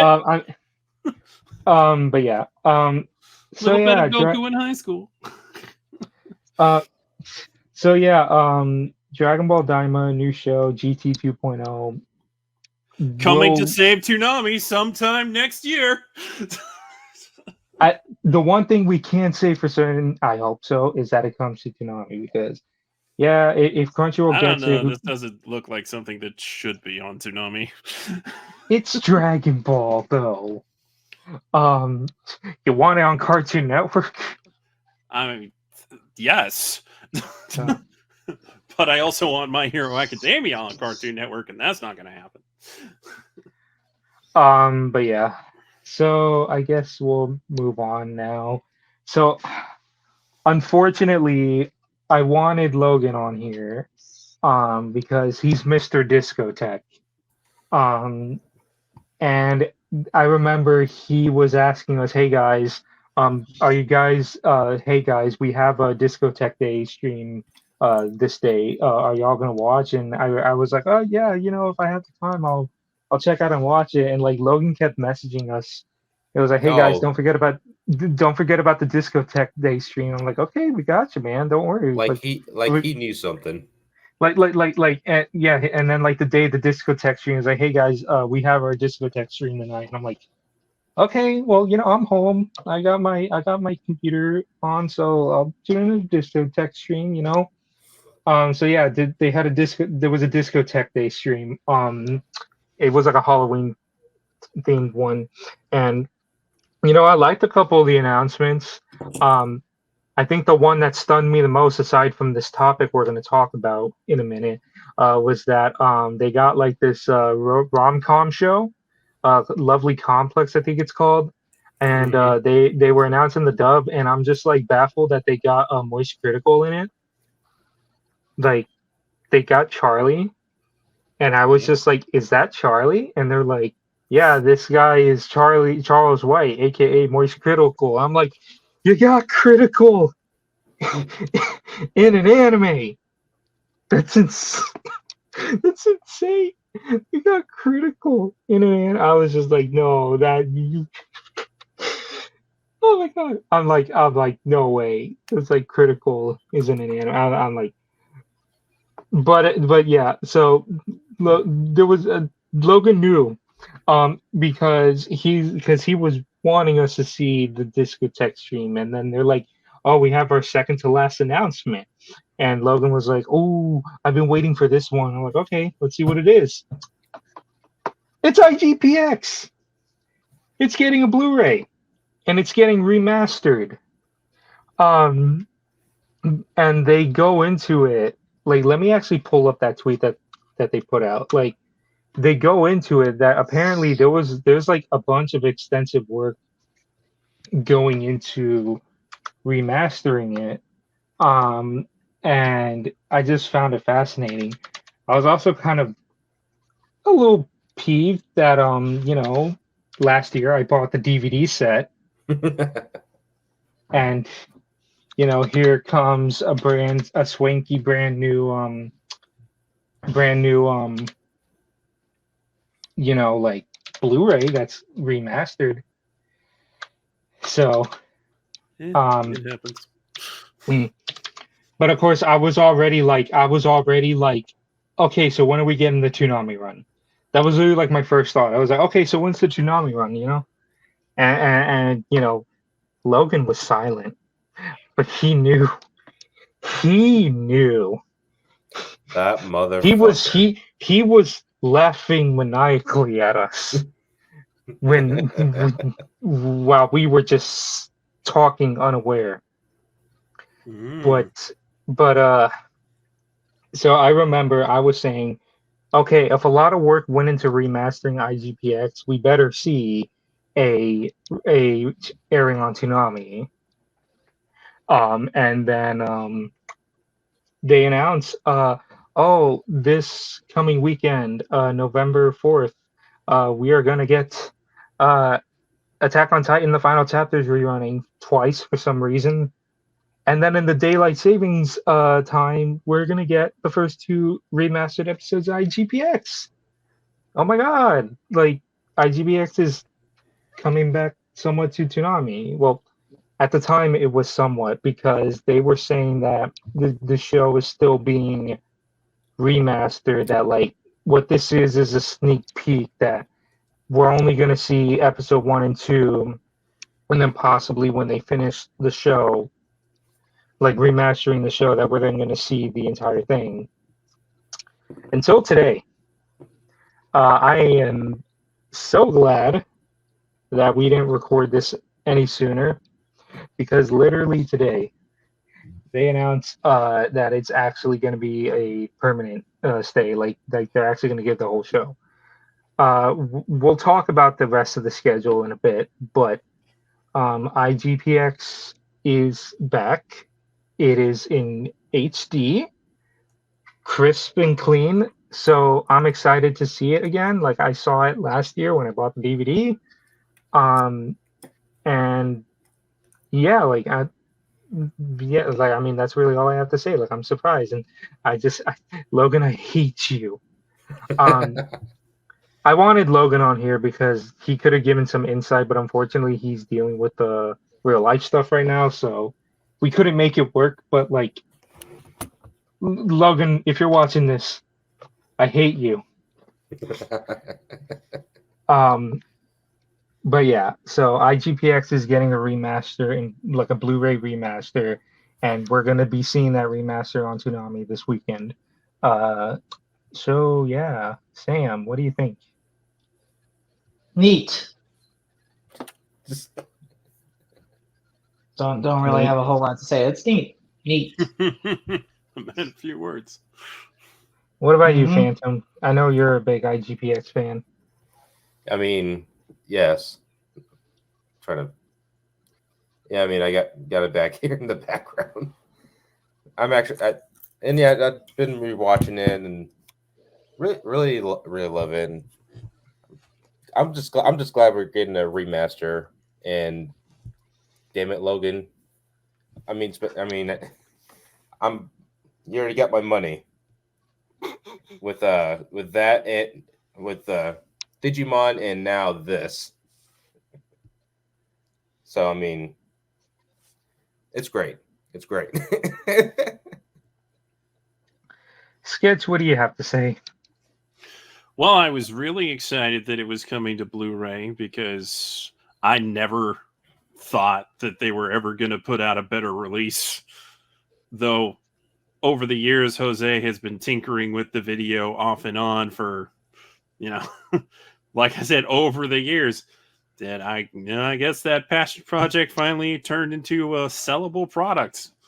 And I thought it was pretty cool that it was going to, at least preview on Toonami for the extra hour, and finding out that it's returning to, well, first of all, when they put that initial schedule and there was no 2:30, not super worrisome, but still kind of okay. Yeah, I was in a slot. I was guess getting we a little can't keep scared playing too. IGPX. And then Jose said, "Yeah, it's it's not ready yet, guys." And according to him, it's still not ready yet. Yeah, he was surprised by the announcement too. So hopefully that works out. But I was going to say, hopefully, full confidence in him. The only thing I don't have confidence in is that there won't be some kind of problem with the video at some point, because I'm sure there's a lot of things to deal with. But I have been wanting IGPX to rerun On the Block again for several years now. I was like, back in 2020, where's IGPX? Jason said this such a long time ago. I remember him saying it in a Q&A that they can, if they wanted to, rerun IGPX and Space Dandy. And when we were constantly getting schedule droughts, I'm like, I don't think that's the case with Space Dandy anymore. But well, now, but like when we were getting droughts in the schedule, I'm like, yeah, it's like, where's give us go. It was like, give us Ghost in the Shell, give us IGPX, give us Space Dandy. I knew that anything they in your didn't have an catalog. HD version, but Jose did give them a proper 16:9 formatted version, which would be way better to play than the 4:3 black bars version that is letterboxed into the video. So when you play it, it just stretches everything. You don't want that. So it actually properly 16:9 formatted video would theoretically fill the screen properly. But now we're actually getting a proper HD version, and I'm happy. It's not a huge deal, but it's kind of a big deal. It kind of is. Looking at the post that they made. So like both production IG and Toonami cuts across 5 discs, upscaled with the magic of Astro Res. I remember I have the DVDs, and I know like the DVD is like 10 discs, like 5 of them being the Toonami cut, the other 5 being production IG cut. And I think with this, they said 2 of the 5 discs are the Toonami cut, and the other 3 are the production IG cut.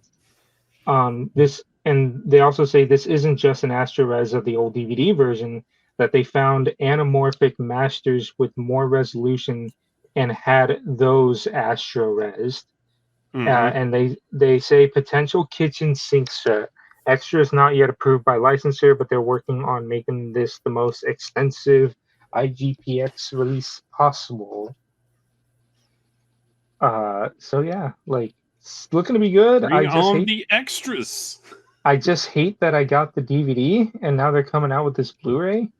Well, look at it this way: if you hadn't got that DVD, who knows? Maybe they never would have sold enough for the Blu-ray. Because obviously it must have sold decently enough for them to pursue putting it on Blu-ray. It's usually how it works. But yeah, I'm happy. IGPX is back. I like seeing that back on the block. It's been too long. It hasn't been on since 2015 when it was unceremoniously pulled mid season. Really? Yeah, they restarted it, and it was. Did they ever 4 or 5 episodes in, and then they pulled it when they shortened the block? I was gonna say when they brought it back, in like 2013, I think it was. Did they actually give the entire show?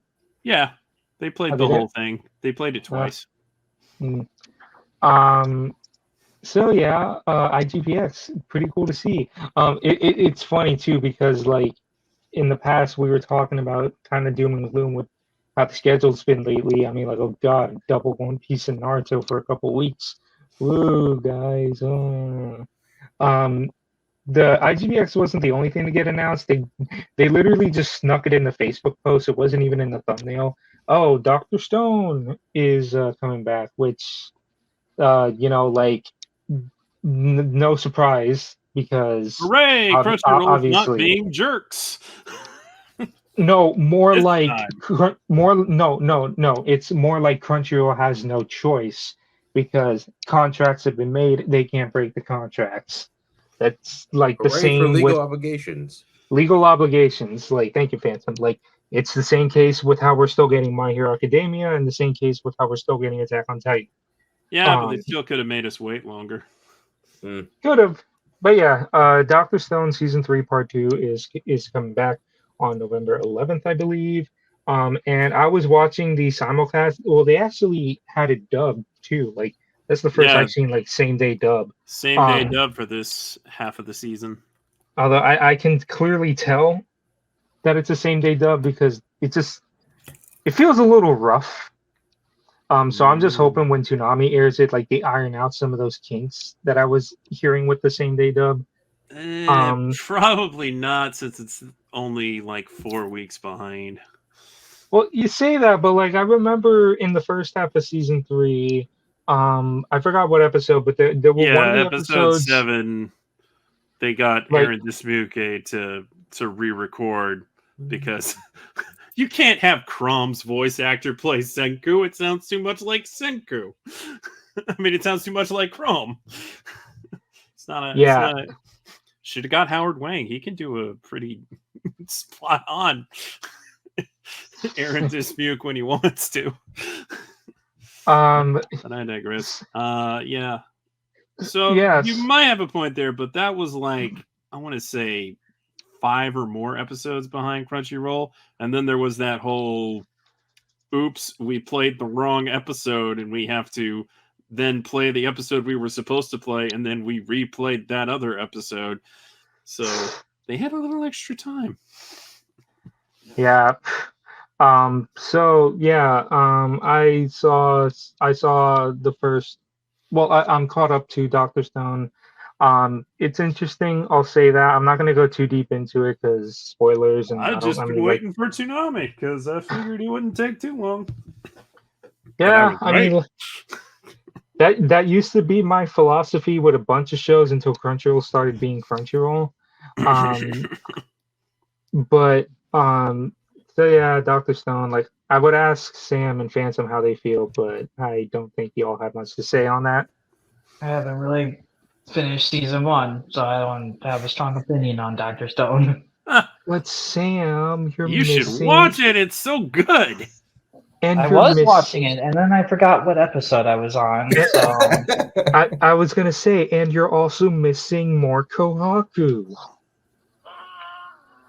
I just find it funny how, like, in the context of Dr. Stone, like, someone made a brilliant post. I gotta find it, but it was like someone said, "Oh, the most unrealistic thing about Dr. Stone is that supposedly Kohaku is like the ugliest in the village or something." Good lord. Yeah, no, that's absurd. She's not cute per se. She's attractive. Hold on, I'm trying to find it because I saw that Twitter post. The guy said something along those lines. But like, yeah, like essentially, it's like, I'm like, bro, come on, seriously, no. I mean, we coined the term "ma'am" for a reason. Too bad Logan's not here for it because Logan's usually the guy that says "ma'am." Yeah. But okay, so I guess enough Dr. Stone. So Kohaku fans ate good the first part of this season. I hope they continue to eat good in the second. Yeah. Okay, so I guess we'll move on to our last topic. So yeah, sure. So I don't know how to. So we have been unfortunately left in the dark with a lot of shows because Crunchyroll just wants to be the worst people on the planet, and not share. And I think what's crazy about this is, like, I feel like we came full circle because one of the first shows that we were denied, that it was the first sign of things going wrong, was Demon Slayer, because Jason said, "Oh, Sony's freezing us out of Demon Slayer." And we're like, "What?" And then in a Q&A he did later down, he said they tried getting the second season of Demon Slayer, but because of how well the movie did, that they price gouged it to like insane levels to where like they couldn't, afford it. So we couldn't get the second season of Demon Slayer because Sony made it too expensive. And it's crazy. It's crazy because that was the first of many L's Toonami would eventually take, thanks to the crunchy gods. So when this news dropped, to say we were surprised is a bit of an understatement. But guess what's coming back to Toonami? It's Demon Slayer. But It's the Mugen Train. the Mugen Train TV arc, because of course, I never understand anime, like you have a movie that's plot critical, and then you have the next season of the show, but you just decide, hey, we're going to tell the movie again, but this time cut up into episodes. Although I complain about that, but then if we didn't get a TV version of Mugen Train, Toonami It would probably not would be have. airing on Toonami. I was gonna say Toonami probably would have started an entertainment Cries district. in Maiden Abyss, Dawn of the Deep Soul. And Dr. Stone Ryusui special. Yeah, but that's a TV special, so they really should. But I mean, same thing. But point being is, the unthinkable happened. Demon Slayer is back on Toonami when we were denied. It was the first show that we were denied out of a bunch of shows that we would later be denied of. So I'd to say see the first one was Mob Season 2. yeah. But you want to know what's funny too, because I think I mentioned this a while back. When Swordsmith Village, the current season, was simulcasting, I noticed that the current season of Demon Slayer wasn't getting as much hype around it compared to other seasons. Like, the thing with Demon Slayer in the past 2 seasons was that every episode was trending. Well, not every episode, but a lot of episodes were trending. They would have these huge moments, and the internet would freak out, which eventually caused Demon Slayer to be as big as it is. Because I remember when it first came out, Sony didn't, or whoever owned it, didn't have a lot of confidence in it. Because when season 1 came out, it was kind of a quiet stealth release. Like, it just came out, and no one was really talking about it until the episode in season 1 against the spider guy and Tanjiro going all ape shit on him. That was when I really started hearing about Demon Slayer. So Toonami was able to get it at the time because probably Sony didn't believe in it all that often. But then after the movie came out and Demon Slayer kind of took off, they were like, okay, so this is a big show now, so we're gonna need a little more money, and that never happened. But then when the Swordsmith Village arc happened, no one was talking about Demon Slayer. I heard no one, I was not seeing a single thing on the internet about Demon Slayer, because the thing with Demon Slayer, that's because it doesn't have Rengoku or Mr. Usui and his 3 wives. But it has Mitsuri. Mitsuri is ma'am. Shy. So I think I remember saying this a while back, that too, because when I was watching it on simulcast, I was like, oh, I noticed that it's not getting as much hype as it used to. Do you think maybe since no one's talking about it? Well, I didn't say oh, it could be possible to come to Toonami, but I think I mentioned how because it's not getting as much attention as it used to, that maybe it's not going to be as expensive as it was before, or something like that. Nah, and that's it. I don't know, but I think it's just these episodes are old. Well, that too. They probably wanted to give it a minute, but they've streamed everywhere. Yeah, and streamed everywhere. Netflix, Hulu, and of course Crunchyroll. Although it's crazy because Jason hasn't said anything. He said nothing on the recent schedule stuff. I thought Jason might have at least given some insight on how Demon Slayer was possible in the first place. He's not going to tell you. But interesting to see the Adult Swim Twitter account actually promote an acquisition for Toonami for once. Probably because this is the first new one we've had in God knows how long. It's not new. They were pretty nonchalant about Dr. Stone earlier this year. I mean, here's a known quantity. Here's Dr. Stone back. I mean, like, yeah, Dr. Stone's Dr. Stone, but like because like I think they knew because it was said so many times that Demon Slayer was not coming, and then here's Demon Slayer all of a sudden. We're just like, okay, Yeah, so which means pretty much everybody's already watched it, right? Yeah. I Oh, mean, yeah. like, look, I've seen it, but I don't care. I'll take this. Like I don't It's want to. watchable. I'm not saying otherwise. I don't want to say that Crunchy's opening up. Like I said this, I said this multiple times, and even with the Demon Slayer news, I still stand by this. That we're not going to see any new show acquisitions. Nah. Until they Aside get from- Jujutsu Kaisen or Spy Family, I'm not believing that Crunchyroll's Yeah, ready like, to play yet. yeah, I said this a while back, like, and I keep saying that, like, I feel like we're not going to see any new shows aside from originals and existing contracts, like Doctor Stone and My Hero. And Demon Slayer sure surprised the hell out of me, but this is still kind of I don't know the legality, but this is still kind of a contract because Toonami got the first dibs on the first season, but then when they were offered the second season, they were just getting charged an arm and a leg for it, and they decided not to. So I think this is just them getting it now. So I even with Demon Slayer surprising me, I'm still not saying that we're getting. I'm still not assuming that we're gonna get any new shows until then. But this is still I don't.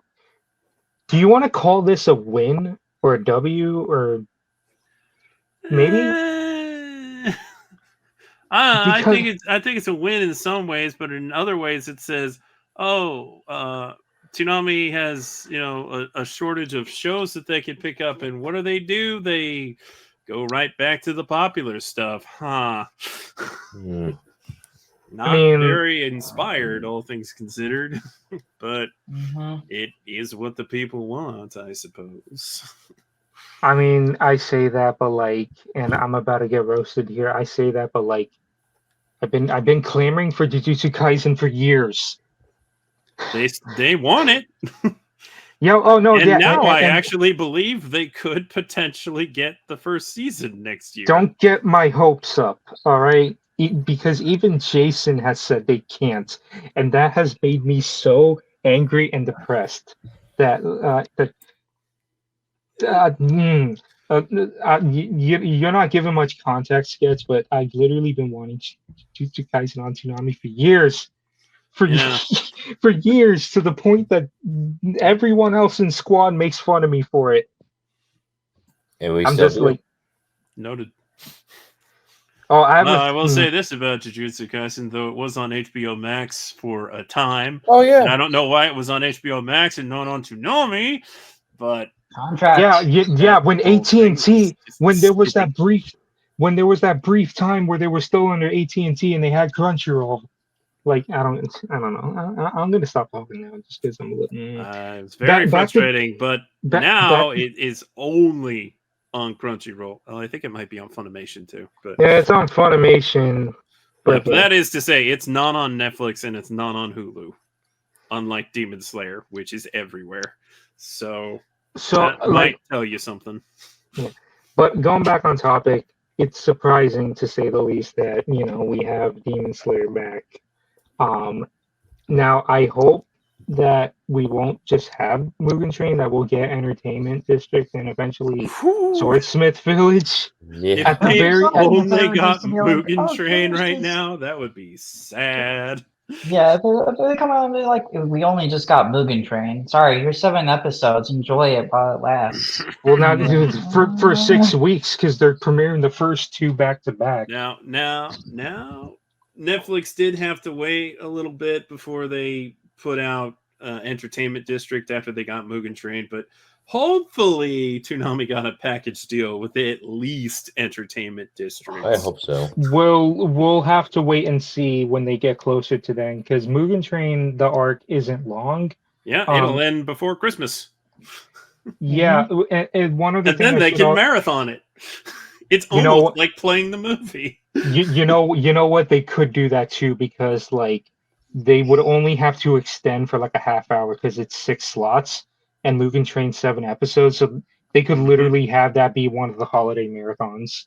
Yeah, they can make Um, up for last year when they only played Primal for 4 episodes on Christmas Eve.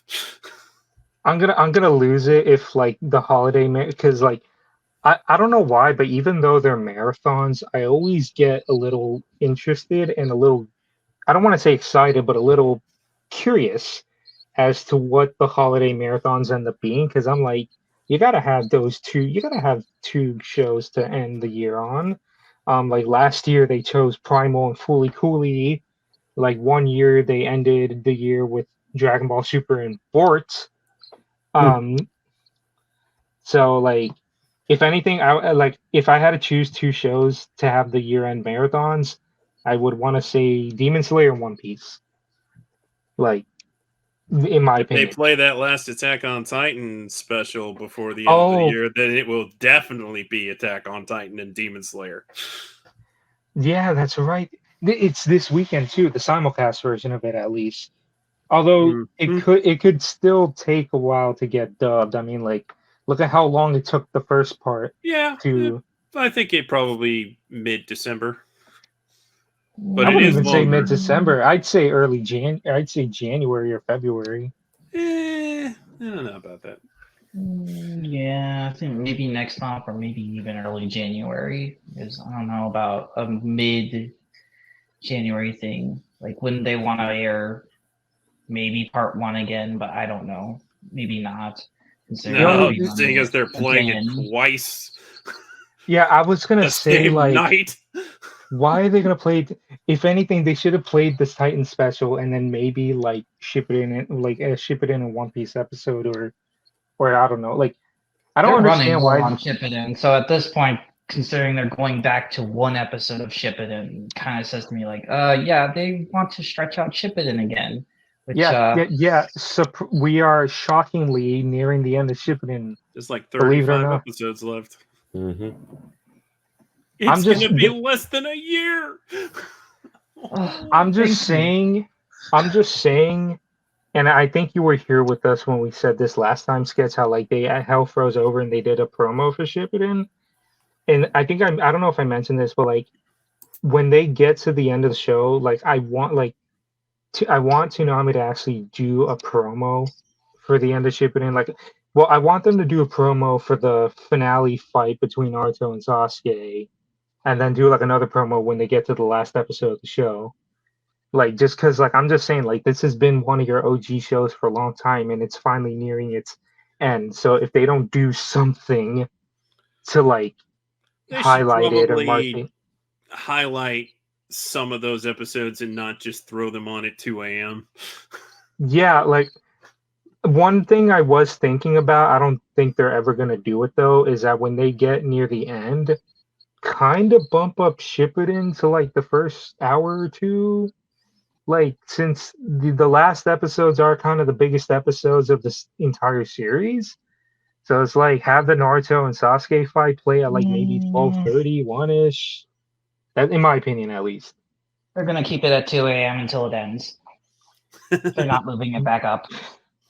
One thing I kind of wish they'll do, I highly doubt they will, is play the last, like the movie The Last, because that's a canon movie and it explains how Naruto and Hinata end up together. But considering how they handled Made in Abyss, I'm not holding my hopes on that. Nah. No. Um, Can you believe it? Like by January of next year, it'll be 10 years since Shippuden began airing on Toonami. Jesus Christ. Yep.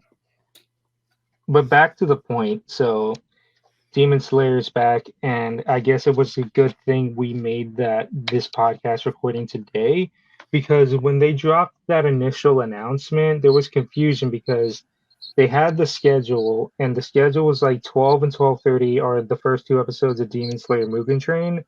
Then one is Doctor Stone, 1:30 is One Piece, and two is Shippuden, and that was it. Like we didn't have anything for 2:30, and it was like, did we drop 2:30? And then like what made things even more confusing was that like when the schedules for the next couple weeks of Adult Swim came out, 2:30 was just blank. Like it would literally say 2 o'clock ship it in, 2:30 blank, and then 3 o'clock like Futurama, I think. And we're like, Unicorn Warriors Eternal. or Unicorn. It was like, But then 3:30 was blanks too for some reason. I don't know why. It's very possible they don't have their schedule lined up. And also, just to talk about IGPX, apparently it's going to start from episode 1 again the following week. oh, it is. That makes perfect sense. Then I'm sure a guess lot of people won't even tune in for the, because it's airing at like 2 a.m., but it's not really going to be airing at 2 a.m. because it'll be airing at 3 a.m. Yeah, it's going to be running at like 3 a.m. because they're running the Attack on Titan special. Oh boy, 3 a.m. But yeah, so like pretty interesting schedule. Well, at the very least, we finally have somewhat of a consistent Toonami schedule because like now it's Demon Slayer at 12, Doctor Stone at 12:30. 2 One Piece episodes are back, Woo! and normally that I'm was not a worrisome 1 week, let me tell you. Normally I'm not a huge fan of doubling, but I'm making this exception with One Piece because we're on Dressrosa. And we need the 2 episodes a week, or else we are going to be stuck on Dressrosa for over 3 years. Like, if they keep the 2 episodes going, we could have Dressrosa done in like a little over a year. Like, because the count is literally 118 episodes that arc is. Like, you could have had the entirety of Dragon Ball Super in that run. But yeah, double One Piece and then Shippuden at 2, and then IGPX at 2:30. So yeah, that's how the schedule's looking. Silver said it the best. He was like, "Hey, the Toonami schedule looks more healthy than before." Very. It's really sad. Yeah, it is really sad. It's Weekly Shonen Jump plus IGPX. Yeah, there we go. But hey, I mean, I want to watch all of those except Shippuden, so I guess maybe I'll even watch Shippuden since I want to watch everything else. I mean, like, we're nearing the Naruto and Sasuke rematch, and that's like the biggest highlight of the freaking show. A moment that's literally been over 10 years in the making. So, like, if anything, like, even if some people fell out of Shippuden or whatever, I'd at least suggest watch that when they get to it, because that's literally something that's been built up since the ending of the original, like, Naruto after they had their first fight. Because, like, you knew this rematch was happening, so, like, it's a rematch 10 years in the making. But I guess we'll end it here. So yeah, Toonami had some L's, but they recently gained some W's. And we kind of have somewhat of a schedule again. I want to hope that with Demon Slayer coming back, we might start seeing some stuff. I don't want Demon Slayer to be an outlier or an exception. Like, I want Demon Slayer to be not to be the beginning of like hope. I don't want to say a renaissance. I'm not saying a renaissance, but like the Demon Slayer be the start of hopefully something good, I want to say. But yeah, I guess we'll end it here. We'll start like plugging our stuff. So you can follow me on Twitter. I am not calling it X. That I'm not. No, thank you, Elon. Follow me on Twitter at Samster299. I have Blue Sky, Samster299. YouTube channel, Samster299. I archive Toonami stuff and post them. And I have a little something special planned when I reach 1,000 subs. I'm not saying what it is, but we'll get there when we get there. It'll be sometime next year. And then you can follow Toonami Squad Twitter, Toonami Squad Facebook, Toonami Squad Instagram. We have a TikTok. We have a Blue Sky. Thanks, Steve, for that. We have YouTube and expired merch at redbullboycott.com. I'm legally obligated to say that every podcast. And I think that's all our socials. So how about you, Sam? You can just find me on ToonamiSquad.com. Nah. Yeah, that's it. Phantom? Yep. Yeah, you can also check me out on Blue Sky at Fanstar64, as well as the Twitter. And Tonight's Squad Gaming Zone over in Twitch, twitch.tv/TS Gaming Zone. YouTube as well, and then my channel, Phantom Star Productions. Yeah. And I have an unboxing video for the Tonight Squad Gaming Zone channel, so stay tuned. All right, Sketch, where can we find you? You can find me on Twitter at Sketch1984 and also on Blue Sky at Sketch1984. And you can listen to my podcast, the Toonami Faithful podcast, on all of the podcast platforms, and also podcast.toonamifaithful.com and soundcloud.com/Toonami Faithful Podcast. We talk about a lot of the same things. Funny how that works. Yeah. All right. So I guess this has been another episode of Toonami Squad Sessions podcast. Y'all take care. Y'all have a good one. See ya. Bye-bye. Later.